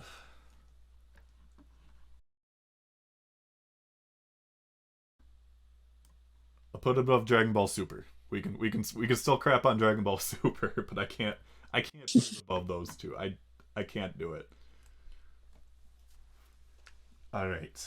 That being said, moving on then. Has anyone in this chat other than me read the manga Psyren? I've never even heard of that. Yeah, I haven't heard of it either. King or Tay, have I've either read- of you heard of it? No, Oh, I've no. never heard of it. Oh no, I've heard of it, and I read about like half of it a while ago. Gotcha. Well, I can carry this one then. As someone that has fully read the series, actually 2 or 3 times. Psyren is a weird case of a seemingly successful manga that for whatever reason was never given an anime. Psyren is a series that had like over 150 chapters, but never got an anime. And it's absurd to think of that. Not that it's, like, not that there aren't other series that have gotten to that point, but like Psyren was really interesting. Like, you have this world where there's this rumor where if you see this weird bird masked being and go to a payphone, you'll get transported to this mysterious world that like people don't come back from. And the main character ends up following through with this rumor, and he gets transported to this seemingly post-apocalyptic world. And he has this task where he has to get to this other payphone in order to get back to his world. So like you're immediately in the semi like isekai premise, but there's psychic powers that are involved. There's all these different things, and then, and I'm sorry for spoiling this a bit here, but you learn that this post-apocalyptic world that they keep going to is actually the future. And it's so crazy to see like the juxtaposition between the two and seeing how the actions in one time are affecting the other and whatnot. And I thought it was a really cool series. Like, I really love Psyren. I still have absolutely no idea how it never got an anime, but it's so good. So I mean, that being said, just given the fact that no one else here has read it, I'm not going to, put it in S. I'm not going to put it in A, because everything else has been more touched upon. I'm going to put it at the low end of B, unless King has anything to say to make it otherwise. I don't know, from what I read, I'd give it like a high B. You would give it a high B. Yeah. All right. Then that gives me a little bit more justification to move it that way then. Because I do really enjoy Psyren, but like I didn't want to be like, oh, this is an amazing series without anyone else having read it. I feel like that would be a little bit tone deaf on my part. Yeah, like from what I heard, it was like really popular too, but like back in the day, but like never got an anime. Really weird. Yeah, maybe that can get fixed in the future. You never know. With how some studios need to tap into older stuff, but you never know. All right, next one on the list. I don't know how many people have read this one either, but Katekyo Hitman Reborn. Is there anyone else in this chat that has read Reborn? I have not. I really want to get into it. It's like I've- like right now, like Oh, did he cut out? May cut out. Yeah, you cut out there, King. who, me? Yeah, Yeah, you cut out a something little. else? Oh, my fault. I said I really want to get into it, but I haven't read it yet. I don't know. I've heard a lot of mixed things about it. Just Hitman Reborn, right? Yep. I heard it's like I don't know. I've heard mixed things. I've heard some people say they really like it, but I've also heard some people say it's like really boring and slow. So I'm kind of mixed on getting into it as a series. No, that's absolutely fair. It's Katekyo Hitman Reborn, similar to Mission Yozakura Family, um, which we'll get to very soon here, is a series where it started out as a gag series, but then it pivoted into an action series. And it made that pivot 15 to 20 chapters in, I want to say. That being said, it still introduced a lot of characters and concepts into the world in that like first 15 to 20 chapters before that. But it's not until that pivot that it really gets interesting, I think. Because the main focus of Katekyo Hitman Reborn is on the Vangala family, which is this mafia family that has been going on for now 10 generations, as the main character is the 10th in line to take on the head of the Vangala family. It's got an interesting power system where the vast majority of characters, at least until we get into the second to last arc, everyone's powers are based on attributes of the sky. It's like you've got the sun, clouds, mists, rain, storm, all that. Everybody's powers and whatnot are in relation to one of those 7 aspects, which I thought was really unique. And there's a future arc, which sounds really weird to say that there's a future arc, because there's one character in the series that, as a gag, has a bazooka that if he hits anyone with it, they're replaced with the person from 10 years in the future. So what started out as a gag thing, like everyone ends up getting transported 10 years into the future for a future arc that actually has major implications on the story. Like Katekyo Hitman Reborn, low-key, is one of my favorite series that ever ran in Jump. This is another series that I've read 2 to 3 times, and absolutely love it. With that being said, like in terms of Katekyo Hitman Reborn, I would put this low A, personally. Like it is a series that is that impactful on my life, and I think that the world building is that strong. Would you say the manga or the anime for it? Oh, absolutely manga. Because this is yet another one of those series that suffered from we're releasing daily, or not daily, we're releasing weekly chapter episodes, like a lot of anime and manga were from like the 2000s and earlier era. So like the Katekyo Hitman Reborn anime ends after the future arc. So it still covers 200 episodes, but the arc that happens after that introduces a lot more history to the series, and also introduces the one family that has powers that aren't attributed to the sky, which makes for a very interesting contrast. So, Alright, well, I'll definitely have to check it out, but it's all you right now. Yeah, I'm gonna put it a low A, because yeah, that's gonna be my one. So, all right, we've got a gag series.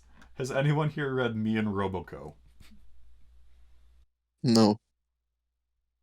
Couple chapters. I don't know if you want me to input just to start it off. If you'd like to, I mean, by all means. Sure. So I mean, really, I don't know what the general consensus on the possibly non-existent community and fan base of this series, but it's pretty mediocre overall, and that includes the world building. I don't know what Axel Blaze's opinion on this is, but I wouldn't be surprised if throughout the series it's low C, maybe even D tier, just because it's like really just like almost like not even, I wouldn't even use the word mid, right? I just say it's more like it's just like a really meh series. Like I'm kind of just indifferent towards it. Like I don't have like a burning hatred for it. But it's just like I don't feel motivated to read the series or get invested in its world in any way. That's fair. King or Tron, have either of you read it? Hell I have no. not. Tay, In the off chance, Tay, have you read me and Roboco? No, I actually have a reason, and that's mainly just because I didn't really like the art. I know you're not supposed to judge a book by its cover, but for something that I knew already going into it was a gag series, I I took one look at the main character on the front cover. I was like, nah, I'm good, bro. No, that's fair. Me personally, I am just like everything else on this list. I'm well, other than Death Note, obviously, and Hell's Paradise, which we've already said. I'm fully up to date on me and Roboco, and I will say the one positive thing for it is that the jump, like the jump building, the jump editorial and whatnot, that's canon in me and Roboco. And the funny thing is, like they had this one chapter where like the different authors and like artists from Jump were in the chapter, and they were represented by their actual character drawings from the author comments. I thought that was a great touch. They literally had like Oda as like the fish head atop of a human body, which is fantastic.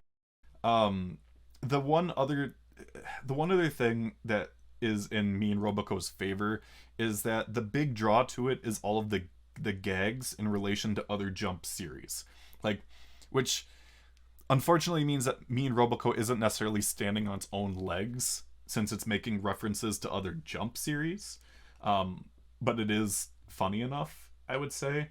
Um, so in that regard, I would probably put it not at the top of D tier because Boruto is still better than me and Roboco, but I think in terms of world building, it does it better than Magu and Build King.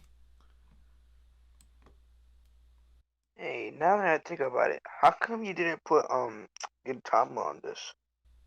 Mostly because I haven't read Gintama. Whoa. I mean, Anyone else Gintama here is read another one of Gintama? those series that's really hard to get into, like if you don't like. Oh yeah.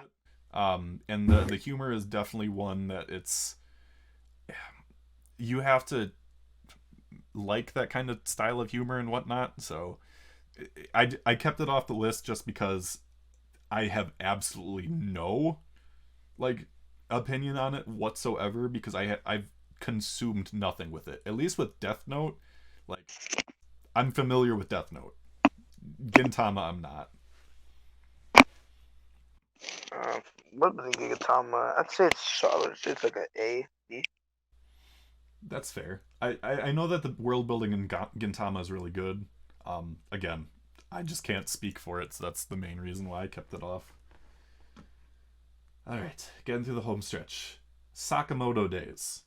Anyone else in the chat read Sakamoto Days? I have. Alright. Yep, I have as well. King, why don't you I read a few chapters. Sounds good. King, what do you think?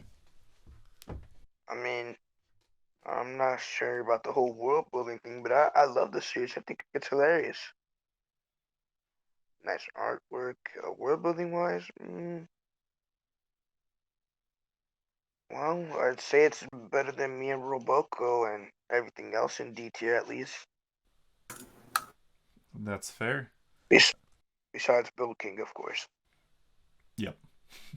Tay, what do you Oh, 100%.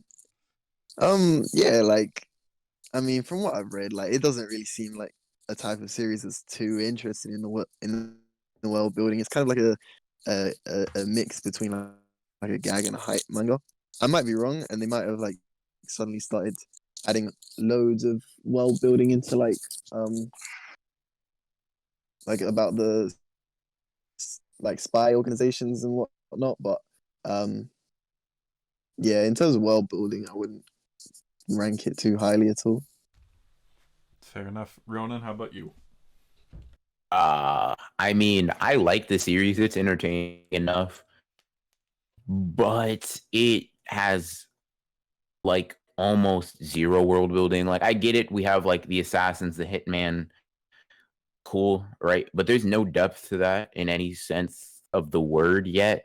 So I definitely say it's probably going right below Boruto. Not because like its world building is bad, it's just there is none. Like it's not really, there's not really an attempt to do that. And when you mix a very young series in combination with a gag manga two things that don't really mesh well with world building, I think it was just kind of bound to be very low on the list. Agreed. Mm. Chan, did you have any opinions? Yeah, for me, I would also have to put it in D tier. I do enjoy it from what I've read, but basically along the lines of what Ronan was saying, I don't think that world building is one of its strong suits or even really the point of the story. So I would put him in D tier as well. All right, I would also agree with that. The first couple chapters obviously was established who like the main characters are. We know that there is a plot now, and we're just getting into it. I think that Sakamoto Days definitely has some of the most interesting art and paneling in Jump right now, especially for a new series. Like the roller coaster battle that happened or that just started in the last chapter was freaking phenomenal. But like, yeah, in terms of world building, it's not there yet. I think it will get there as time goes on. But yeah, I will put it in D tier above everything else. So then, next we move on to Samurai 8, which I will kick things off with Samurai 8. I think it's no one can question the fact that this was Kishimoto's failure. He tried. Jump really tried to promote this, but it just did not land. I think Samurai 8 had a lot of Kishimoto's writing shortcomings up at the forefront, and just made a world that like it seemed interesting in a glance, but was just overly complicated and just escalated things really, really fast for no good reason. The fact that they destroyed like a planet like 10 or so chapters in, the stakes were just all over the place with this manga. So for me, I would definitely put Samurai 8 in D tier because it was not good. I would even argue that it was lower than Boruto, but that's just my take on it. Anyone else read Samurai 8? Oh, Ronan, do you have an opinion? Yeah, so listen, Kishimoto. What happened here, right? I feel like kind of like how you said, like literally any problem you could find with Naruto, if not like just exacerbated, was in this series. The stakes were all over the place. I don't really mind like having large like powers, like being able to destroy planets, but you have to find some way in order to keep the stakes relevant.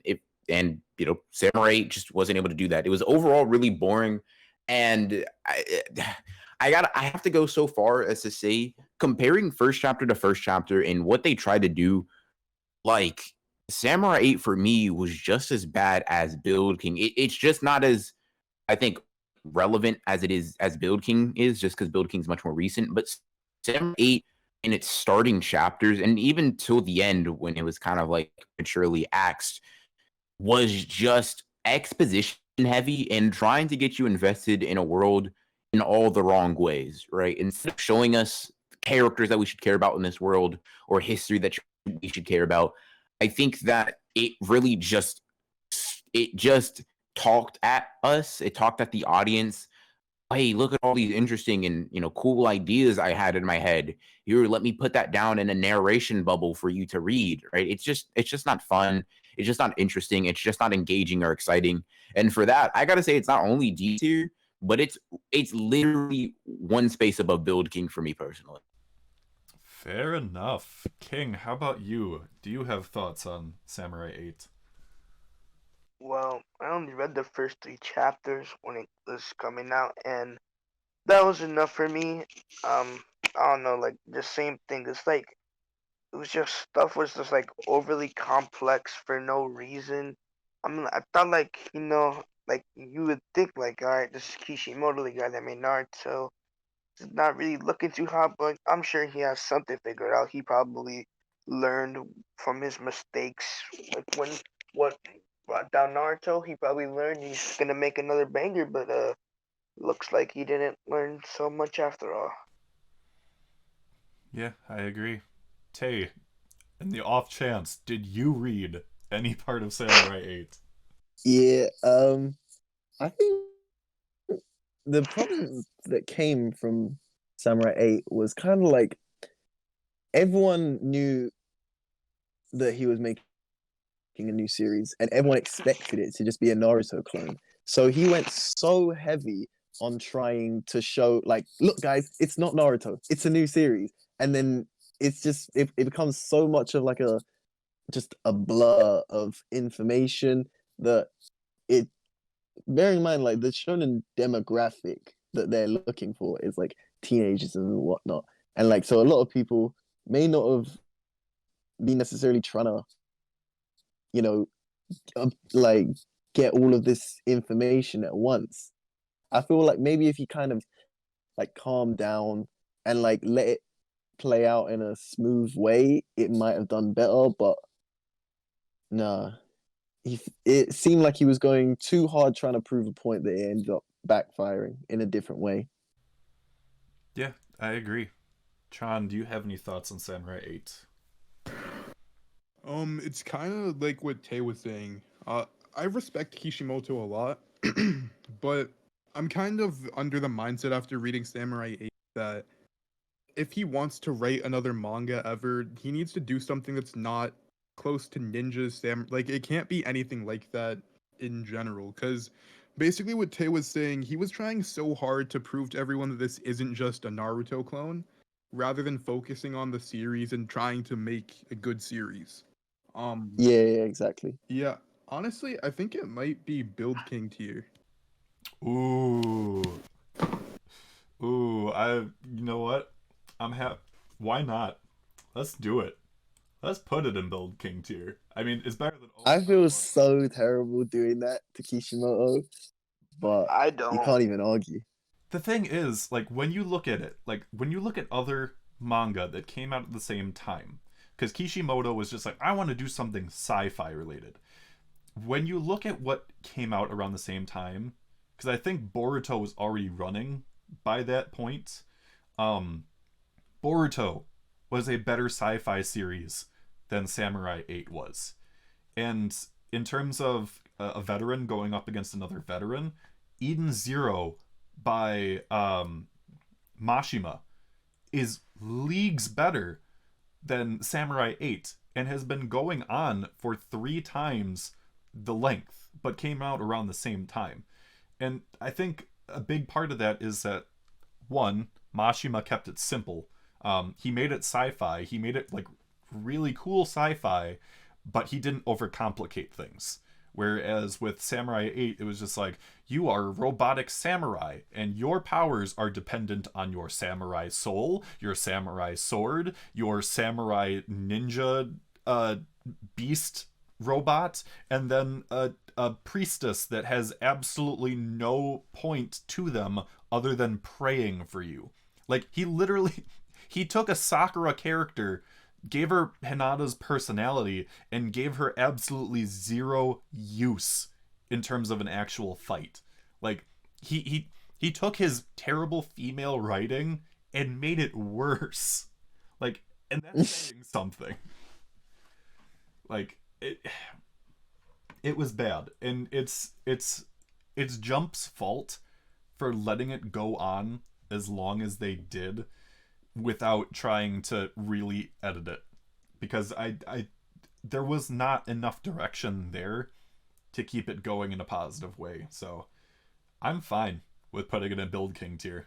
I let whoever wants to come at me if they're even still watching this video.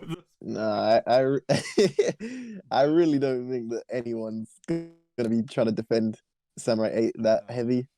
No, absolutely not. So Yo, what was the editor doing? I don't know. Like, I don't know. I don't know Most likely, what was going on. most likely, I think it's Kishimoto made Naruto, right? So when you make a series like that is world renowned You get and merit. sold and critically acclaimed, yeah, you kind of get to, I would assume, right, bypass like that. It's like, what do you mean I need an editor? I'm Kishimoto. You know Naruto? Yeah, I made that, right? But the thing is, Kishimoto, I don't think like even with Naruto, I mentioned this earlier. Sasuke was a concept in in the story because of an editor saying that he needed a rival character for Naruto. So Kishimoto, if we're being completely honest, right? Obviously, every manga gets a lot of hope, but if you take away Sasuke, Naruto as a series is completely different than what we see it as now. So who knows? Maybe Kishimoto without editing help is not as great as we would assume. Yeah, I Maybe think just you're a right. thought. You kind of got to What keep do in I? mind though that he would have like 15 years more experience, 16 years more experience at that point though.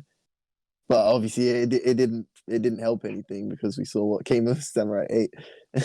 I actually legitimately wonder if because of the blunder of Samurai 8, that's why they're giving Tite Kubo as much liberty as they are with making Burn the Witch a seasonal series instead. I'm legitimately wondering if that's why they were giving him the liberty that they did, because they did not want it to end up like Samurai 8 did. I can just like imagine like Shonen Jump just going up to fucking Kishimoto and be like, Samurai 8's not doing so. Kishimoto's just like, no, I got this, trust me. It's all part of my plan. He didn't have it. Yeah. But All right. Well, let's move on from Build King tier to something that is definitely higher. Next on the list is Shaman King. So I think Ronan, I think you're waiting to watch the anime on this one, right? Yeah, I wanna get my first experience with the upcoming anime. Sounds good. We'll try not to spoil. Fair enough. Oh, so Tay, have you? Oh, no, I know you watched Shaman King. That's the first video I watched on your channel. Shaman King. Please, Tay, Yeah. take it away. What are your thoughts on the world building of Shaman King? The fact that we're not doing spoilers works in my favor because I can't remember it. I haven't read it. Well, I can remember it, but I haven't read it in quite a few years. But from what I can remember, I do really. I can't remember the world building being anything like extremely special. I think it's pretty.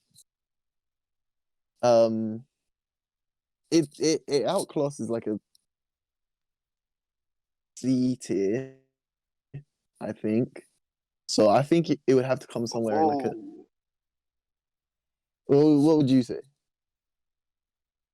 Alright, so I don't really, cause I don't know if the anime is gonna be a good adaptation or not. And I heard that like the early 2001 was like mid. And so what I did was I started reading the manga kind of recently. I say like the past couple months, and I'm about like 70 chapters deep. And so far, I'd say the world building is it's pretty good. I mean like A, B tier, has a good power system, amazing art. I really like the art. Characters, they got drip, but I'd say like B. 100%. That's it. Yo has so much drip. With the way he's probably one of the best dressed shonen MCs. Yeah, but Absolutely. I'd say like A or B. That's just me though. Tron, have you read or watched any of Shaman King? I have not. I'm definitely gonna check out the new anime when that comes out, though. All right. I'm Well, super excited for the anime. I hope it's good. absolutely. So, my opinion on Shaman King.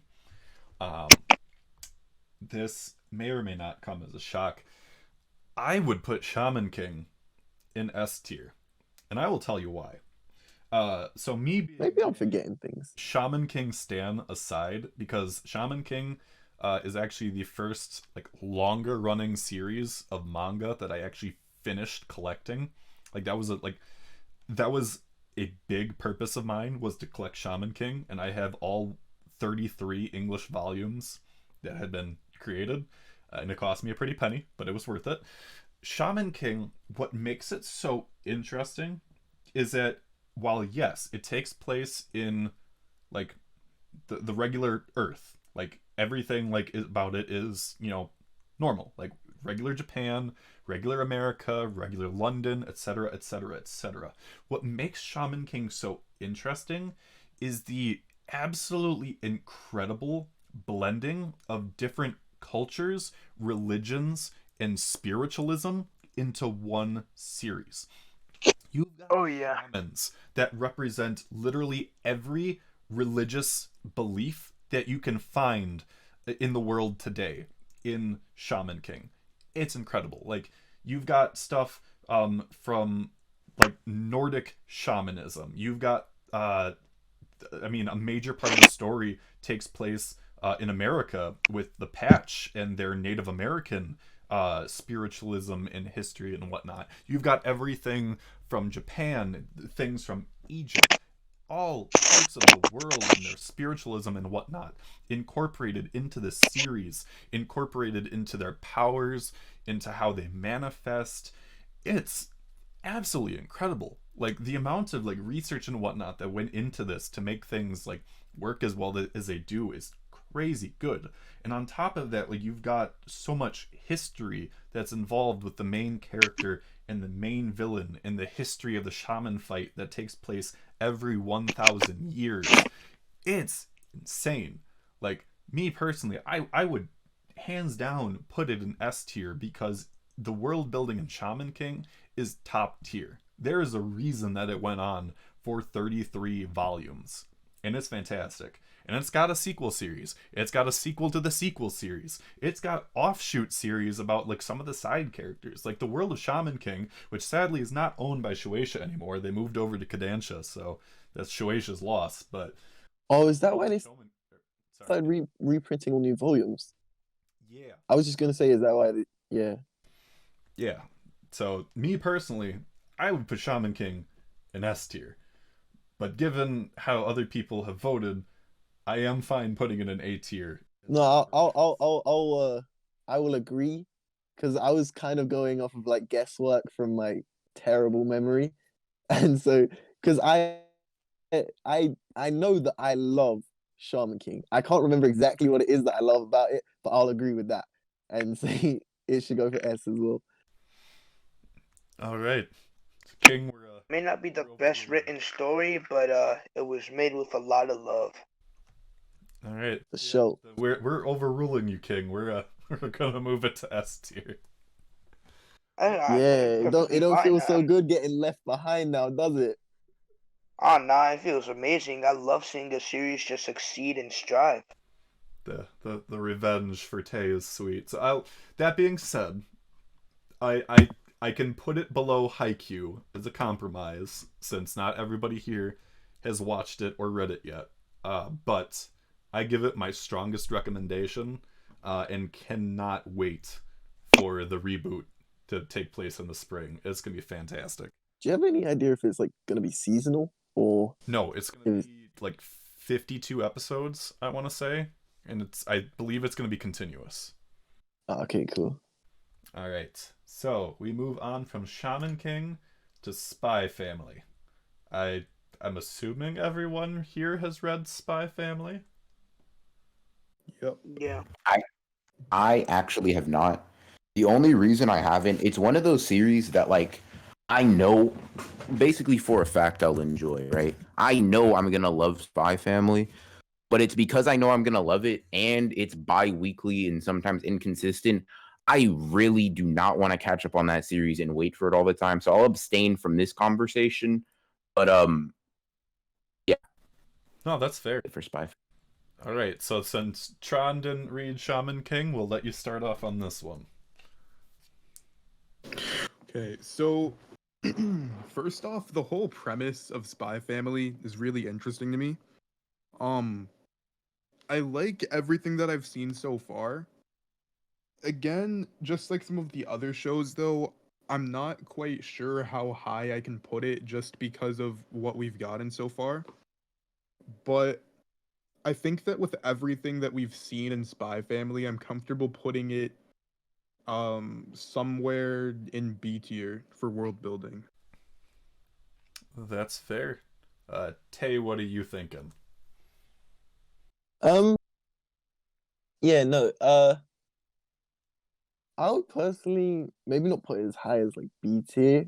Personally, I think it's pretty kind of straightforward in the type of world it's trying to create. I don't think it does anything too crazy on the world building front, but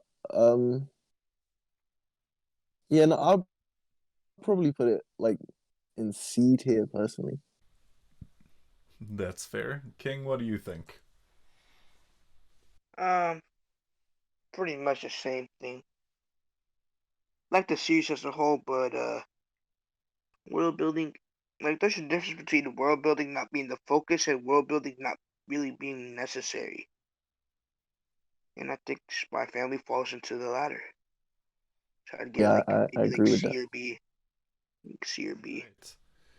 I think so. I can agree with the points that have been brought up so far. Obviously, like there are elements to the world building so far. We've got East and West Berlin. You've got the tensions built up between the two. Obviously, the biggest thing in this series is the characters and the focus on the characters. And Spy Family has some of the best characters in current Shonen Jump related content. I will definitely say that. That being said, there's obviously been more of a focus on the spy side of things than anything else. Like we know that like a bunch of the characters have like a second side to who they are, but we haven't really explored that yet. So I'm excited for when we do. Um, but the spy world of things has definitely been incredibly interesting. Um, I wouldn't go so far to put it necessarily in C, but I would put it at the bottom of B. Because it has been really good so far. It's introduced a lot of groundwork that'll be interesting to see how that pays off. But again, so far it's really only focused on the spy world building side of things, and it's focused more on Lloyd and Anya than anybody else. So yeah, I will put it right below Mashle. Okay. Down to the last 6. Let's go. Promise Neverland. I'm gonna admit for this one I am anime only. Same. Is there anyone that's Oh, not boy. anime only for Promise Neverland? I've read the whole thing. I won't spoil anything. That's fair, but I Okay. think you probably have the best perspective, at least as a whole, on the world building. So Mhm. if you'd start things off, that'd be great. Okay, so I'm only gonna. Are you guys caught up with the anime though? Like the most recent episode or no? I am. No. It's only been 3 episodes in, but I'm Yeah. caught up on it. Yeah. King, are I you? am. I am not, but I don't really care about spoilers for this series anyway. Okay, so because the one thing I wanted to talk about is the most recent reveal. Actually, it might have been episode 2, but we got the history of how we learned like what the promise is between the demons and the humans, and how the promise was formed like thousands of years ago, so that the demon and human world would be split forever, where the humans, the kids in the Promised Neverland, their ancestors were given as a sort of tribute to live on farms and feed the demons. And beyond that, everything else just goes in a lot more detail in the manga. And like everything gets a lot more crazy. I'm not going to spoil any specifics, but it's very, very intriguing. I think that it's probably S tier in terms of world building. Um, Again, not trying to like say too much about the manga, but from where we are in the anime, you can probably just like imagine how crazy it could get. Well, I have heard because I was on Sensei's stream last night. Last night, as in when I was recording or when we're recording this, and I know that there are major changes, compared to the manga from where we are in the anime. Which I mean, that being said, I do know that that we're gonna have like an anime only ending, that the creators are helping to produce. So I know that going into it.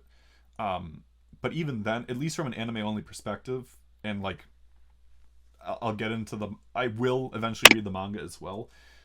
I would definitely agree that like it's deserving of an S tier because one of the big things that I really appreciate with The Promised Neverland is that we are experiencing the world building around us at the same time that the kids are. Because the kids, were completely unaware that everything was going on until Emma and Norman were like, "Hey, we're being sold off to demons."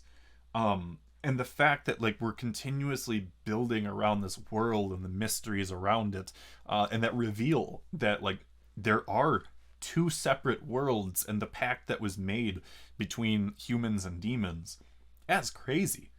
And like, not even like speaking of like the world itself, which is freaking gorgeous outside the walls of the farm, like the giant trees, the like the weird insects and things flying around, the monsters that aren't even demons, and the variation of demons that we've seen.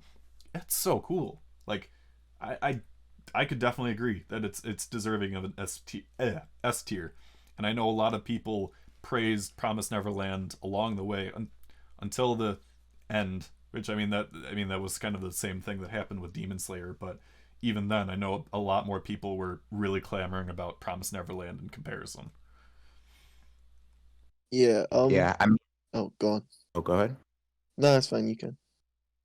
Oh, I mean, just from the anime perspective, just to add on to what Axel Blaze was saying, it just like I can just kind of get that feeling it's gonna be great. Like, obviously, I don't think it's done enough in exclusively the anime to get S tier, but I think it's just kind of like you're seeing the precedent being set for the world and getting all this information in an interesting way, which I think is very important with world building, just throwing information at us. I think Promise Neverland is definitely like S tier in the sense that like I can envision the manga being S tier, right? Obviously, I can't say that for complete certainty, but based on what it's doing, it's a clear, distinct A tier with S tier in a near future. Fair enough. How about you, King? Alright, this isn't gonna be very good, but me personally, I am not a fan of The Promised Neverland, personally. And that's because I was watching it while I was airing week by week, and I don't know, for me, series that like usually are pretty good when I watch they come out week by week just don't do it for me. And The Promised Neverland fell into that category. And I don't know, when I just watched it, I just wasn't really my thing. I plan on rewatching it with a, new perspective, new eyes, if you will. But I don't really have much input here. That's fair. How about you, Tay? Um, I think the best thing about it is the fact that like, so if we're going off of season one, we learn a lot about like we learn a lot, but not that much. Um, we learn a lot of hints about the way that the farm is is working, and like you get all these different tidbits of information from the outside. And so then once it feels like we've gone from one world into the other, literally. Like the moment they get over that wall, we're in a completely new world. And maybe because it was held away from us as viewers for such a long, well, I don't know how long it was in the manga, but it felt like a long time. Like obviously being confined within the small space of the farm. It could possibly create like a slingshot effect in that we didn't know so much to the point where we now know loads. And it's just like it may what's the word, like overblow how we could view the world building. So I would say an S tier, and I'm glad that you guys said it, but I could have understood if someone else would put it a bit lower, in that it's like it's cool, but it's you don't know, like it's not on the level of expansive as like something like a Naruto world or a One Piece or something like that. Yeah, no, that's fair. I think with that in mind, uh, should we put it at like the top of A tier then? Like, because I know obviously there were some S's thrown in, um, and then some That's fair. opposition to it. Um, I mean that being said, I'm fine with putting it in S tier as well, if that would be preferred. Although I think I would probably put it at the bottom of S tier. So, is there a vote either way? I I don't would really say have a S. preference, but Yeah, I mean, if S is kind of what the majority is going for, I'd say bottom of S is fine. All right, then bottom of S tier it will go.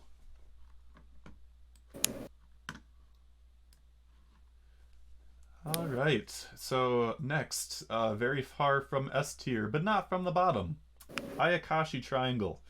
Has anyone else read this very ichi substitute in Jump now that Shokugeki no Soma is no longer in it? I have not. Is it like Shokugeki no Soma? I mean, it's Let super me- ichi like Shokugeki no Soma. Let me find out. I'm about to read another Food Wars. No, I haven't seen it though. King or Tay, have either of you read Ayakashi Triangle? No, I haven't. All right, then it comes down to me again. That's fine. So Ayakashi Triangle is another series that's by a veteran author. Trying to remember which one. I want to say this was the one by the creator of To Love Ru, because the other one, Ghost Reaper Girl, is by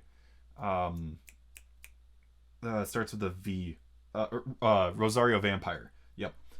So Ayakashi Triangle is by the same guy that does To Love Ru, and it's very ichi. It's like every single chapter has one of those moments that it's just like, well, this isn't Jump. This got past the censors. Basic premise is that in this world there are Ayakashi, and there are ninjas that try to keep the balance between the world of the humans and the Ayakashi. And the main character's female friend and love interest is called an Ayakashi medium. She's got a lot of spiritual power, and that attracts other Ayakashi, including this one cat, who is the king of Ayakashi. And then the first chapter ends in a gender bend for the main character, because of course it does. It's fine. Ayakashi Triangle sales are actually really good for a new series. So Ayakashi Triangle is not going to get canceled anytime soon. And a big part of that is because of how ichi it is.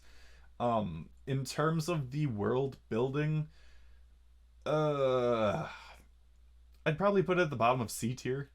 Like, it's fine. Like, it's not anywhere near as bad or not fulfilled as like the D tier stuff. But yeah, I think I would put it at the bottom of the C tier. If you like ninjas and Ayakashi and a lot of ichi stuff, despite the fact that they're clearly teenagers, then go for it. But yeah, it's not bad. So C tier is what you put it? Yeah, I put it at the bottom of C tier. All right. So the next one is actually one that's really near and dear to my heart. Undead Unluck. Does anyone else here read Undead Unluck? Yeah, currently in the middle of the process, but I am currently reading it. Fair enough. What is your take on it so far? I liked it a lot, honestly. As a whole, really good. World building, I think it's in the process of doing something pretty interesting. I like the whole where they get their missions from, and that whole idea, the mystery behind it a little bit, at least where I'm at. There's a lot of intrigue behind that idea. And certainly I'd say it's above average. It probably hits that B tier for me. Obviously, I can't go super into depth since I'm not caught up on everything, but I'd probably say it's in that B tier. Can't really speak towards Spy Family, but I definitely say it's around Mashle tier. Fair enough. Tay or Tron, have either of you read Undead Unluck? So I'm only 8 chapters into Undead Unluck. I heard that something happens that makes people like the series a lot more, pretty soon, close to where I am, I think. So I don't really know. From where I am right now, I'd probably give it C tier. But only 8 chapters in, so. That's fair. Tay, how about you? I was following the series from when it first started, and then I kind of like fell off after about, I think I want to say about 10 chapters or something. I can't really remember it that well. I think it was like it had a pretty interesting concept. That's what I do remember. And it was linked to like some like government, some like shady stuff, and they're trying to like, I can't really remember, but it was a pretty interesting concept. It was definitely more world building than something on the level of like Sakamoto days or something like that. But that's all I'd have to say for that. I don't know. Um, yeah, I put it above D because if we got like stuff like Boruto and D tier, I can't have it on that level. So I'm gonna go in the crazy opposite direction here, as someone that is completely caught up with Undead Unluck, and I'm actually part of a group chat on Twitter that was originally formed for Undead Unluck fans. I would actually put Undead Unluck in S tier, as crazy as that sounds. Um, Sorry, noticing a notification on my page here. The reason why I would go S tier in comparison is just because uh, with Undead Unluck, it really changes the game, like in terms of world building. Like you think that you know what's going on, and then you find out that things have been changing for a very long time. The things that are going on, the rules of the world have changed again and again and again, and it's so crazy. And I don't want to spoil anything because it gets super interesting. The one issue that I have with Undead Unluck is that the beginning does not do the series justice for what it should be. Like the series is absolutely fantastic, but the first chapter is not great. It does not make you interested in the series despite what it does. Enjoyed it. I enjoyed it too, but like compared to like what we get later on in the series, especially after 10 chapters, doesn't hold a candle to it. Completely different tone. So I would personally put it in S tier. But I mean that's just me. I'm more than fine putting it lower. Yeah, I mean, my ranking is merely from like a lack of. Is that just me? Was there? So King join back in, but he's on his phone. You might want to do push to talk if you can, because otherwise there's a lot of echo. Okay. Well, that threw me off a little bit. I got scared hearing my own voice in my ears. But what I was gonna say is that my ranking mostly comes from like ignorance on the entire series. If what Tron was saying was true, and there's like a point in the series where kind of like the switch gets flipped, then I definitely haven't reached that point yet. So far, it's really good. Like I like it, but it hasn't done anything kind of like how you said, Axel Blaze, like really like revolutionary. The world and the setting hasn't changed yet for me, so I will be interested in seeing how my ranking of Undead Unluck changes as that happens. Sounds good. King, have you read Undead Unluck? I know you switched over to your phone because your laptop died. King? Oh no, has his phone died too? Oh no, I hear him. Just really echoey. Alright. Well, I guess in that regard, since you guys haven't I will respect your wishes in terms of like your opinions because it's completely fair. Like if it hasn't necessarily held your attention as much so far, or how far you've read into it, that's perfectly fine. So I guess I would put it, I guess B tier, above Burn the Witch. I mean, if you said it's S tier, like you could put it in S or A because I was only read 8 chapters in, but the friend who recommended it to me said like it gets very, very good. I don't know when because he didn't spoil it or anything, but apparently it takes a massive turn, and I'm not there yet. So Yeah, if you guys are good with it, I'll put it at the top of A. Because I since it is 40 chapters in, I don't think I can justify putting it in S tier yet. Like Jujutsu Kaisen is a step above the rest, so that's fine putting it where it is. But I'll put it at top of A tier for now. So Yeah. all right, then next up we've got last three. Mission Yozakura family. Has anyone here other than me read Mission Yozakura family? No, I'm I understand. not on that. Like kind of partially. So I mean, I think it's fine. But that's because I'm very early on. Yep. I mean I personally I think for Mission Yozakura family, I personally would put it in C tier. Like it's been good.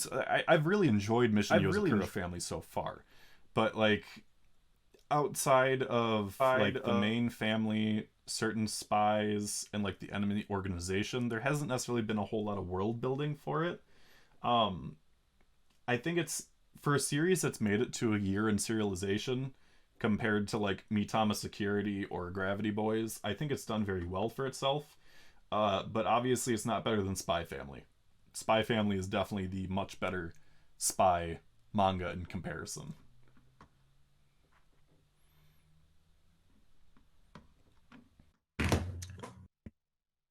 Got you for that one. Next one, a classic, something we have to have all seen, right? Or at least, yeah. Yu Hakusho.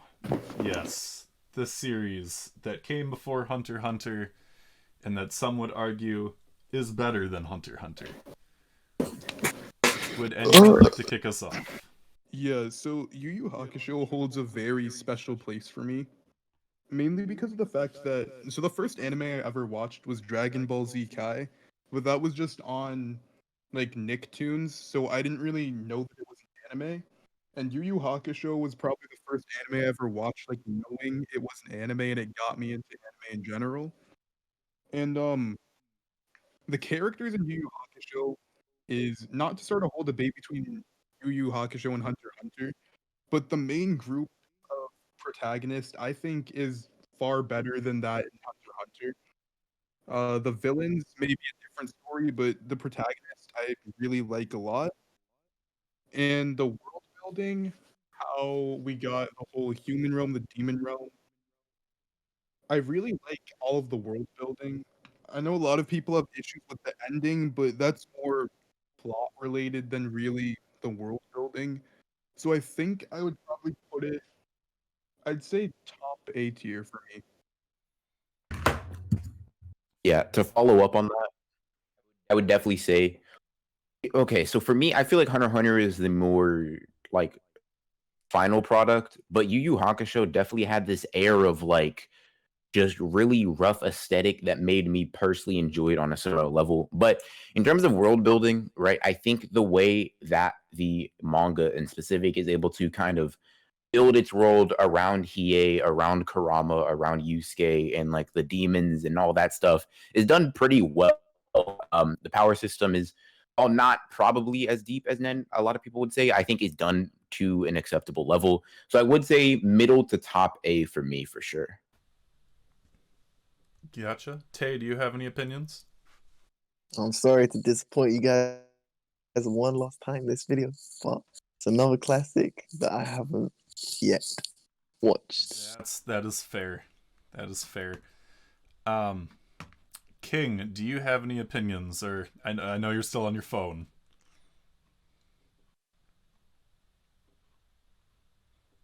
Taking himself off mute. Coming in with a big way.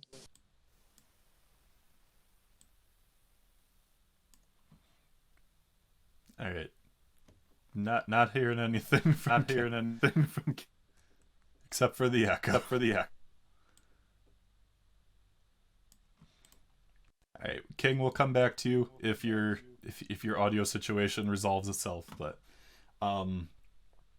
for me with Yu Yu Hakusho, this is the series. Sorry, I'm on push to talk here.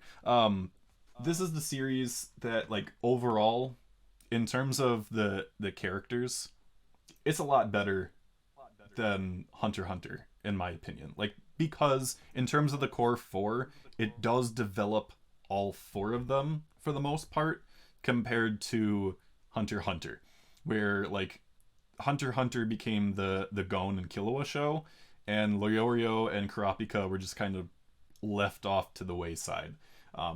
Not obviously now with like the Dark Continent Prince stuff with like Kurapika, but again, it's one of those things where it was just a hard shift that way.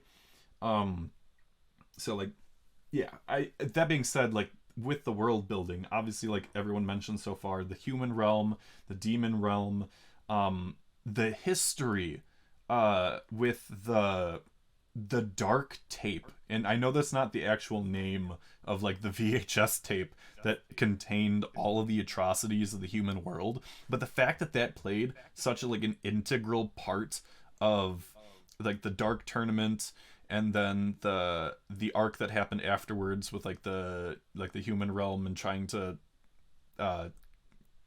like combine the human world with the demon realm, thought that was all really fantastic. Like Tron said, like the ending, while some people might not have liked it, that was definitely more of a plot thing than world building, because the world building end of things was still really good with that. I would put it either at the top of A or bottom of S, because like Yu Yu Hakusho is just one of those shows that you can repeat again and again and again. And if I could summon the dragon from the Dragon Balls, I would wish to experience Yu Yu Hakusho again for the first time fresh. It's that good.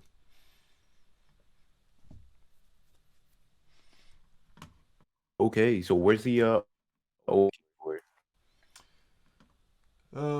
I know a bunch of people said A, so I will put it at the top of A. I think that's fair. cool. And that leaves us with the final entry on the list, Yu-Gi-Oh!, which I have one hell of a history with. All right, Tay, you said that you know Yu-Gi-Oh!, right? Yeah, we talking manga or anime? Because I swear that they have different stories. So we're mainly talking, we're mainly talking the manga, I would say.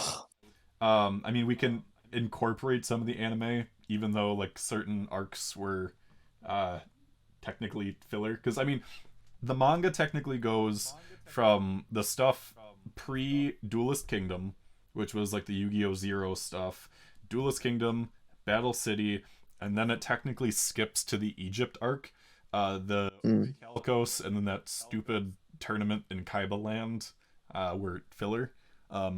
Although the Orichalcos presented by Yu-Gi-Oh! Abridged is one of the best pieces of fiction ever, so...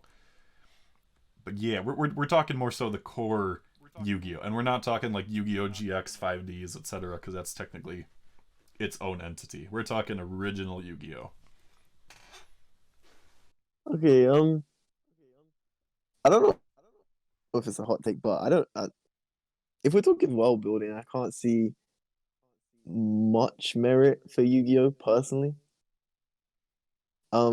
If you class the actual game as like a power system for something like Naruto, then that's like S tier, you know. But in terms of the story that goes on with regards to like the Millennium items and stuff, I feel like it's a bit not bad. It's just meh. Yeah, I hear you there. So what letter grade do you think you would give the world building then? If we take into account the power system as well, then I would put it in B tier, high All right. B tier. Otherwise, I'd put it like high C, low B. It's weird to say if we're including the power system in Yu-Gi-Oh. Yeah. That is funny. Well, All right, Tron or Ronan, have either of you read or watched Yu-Gi-Oh? So unfortunately for me, when I grew up, everyone just said Yu-Gi-Oh was a Pokemon clone that was worse. So I never experienced Yu-Gi-Oh. what? For me, right? I in one of the rare anime fans that has never seen Pokemon, Digimon, Yu-Gi-Oh, or any of those, like, kind of like so integrated in the culture that they're almost just cartoons at that point. No, I just grew up on Dragon Ball over and over, so I've never seen Yu-Gi-Oh. I obviously know certain things just through kind of like osmosis of being in the community, but I don't think I have enough knowledge to just be able to say, yeah, it has really good world building, or no, it doesn't. No, that's fair. And yeah, Tron, I know that a lot of people said it was a Pokemon clone back in the day. I mean, big reason for it was because it had a card game. So, like, people are like, oh, it's another card game based thing. Pokemon already has that. Oh, it has video games. Pokemon already has that. With that being said, personally, like, Yu-Gi-Oh was a very big part of my life for a very long time. Um, from like elementary school to uh into college, I played Yu-Gi-Oh. I collected the physical card game. I went to a couple tournaments, played with Same. friends. Even now, I have Yu-Gi-Oh! Duel Links on my phone because I just can't get away from it. Oh, I was so addicted to that game for like a month straight, and then I just deleted it because I did. I didn't like the fact that you could only have three monsters and three spells and traps at once, I think. Yeah, it is, and I hear you there. I re-downloaded it because they added like the fourth Yu-Gi-Oh series recently, so I was just like, all right, I'll get back in for this. So, but I digress. That's not what this is about. The world building in Yu-Gi-Oh is kind of interesting, just because before the card game was introduced, the series wasn't about card games. Like, it was about like games and this malevolent being that was in the Egyptian puzzle, that was not Yugi, but he shared Yugi's body. And I would actually argue, and this is my hot take, that Yu-Gi-Oh was better before it got into the card game side of things. But that is my hot take.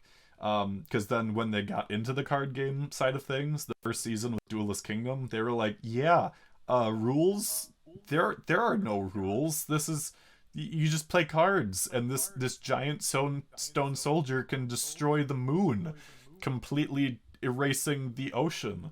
Or like, I one of the several little Karibo Yu-Gi-Oh bridge shirts I bought was like the catapult turtle meme shirt, because again, Yu-Gi-Oh back then was just like, screw the rules, I have money. 100%. It's just but past that, it was really interesting to see how this card game was influenced by like ancient Egypt and whatnot. I mean, that being said, like, they were like, yeah, everything was like ancient Egypt. Like, this is what, like, all of it was for. Like, so it was kind of like, I don't know about robots and tunes being involved with ancient Egyptian stuff, but whatever. So like, I think it definitely got really interesting to an extent with like when they got into the card game side of things, and then toward the end they took a hard turn back into like, we're going to ancient Egypt, and there were interesting character twists and plot twists and things that I didn't expect, and it was good. But I would definitely say it's a B tier thing, just because the world building wasn't there. The main focus was on the card game because the card game is marketable and money, and I don't blame them for that. Yu-Gi-Oh is one of the top selling card games in the world. Like, it is a staple in card game culture at this point. But in terms of world, I feel like it's a staple in like that millennial culture in general, you know? oh, absolutely. Like not everyone, but everyone basically grew up with either Yu-Gi-Oh or Pokemon, if not both.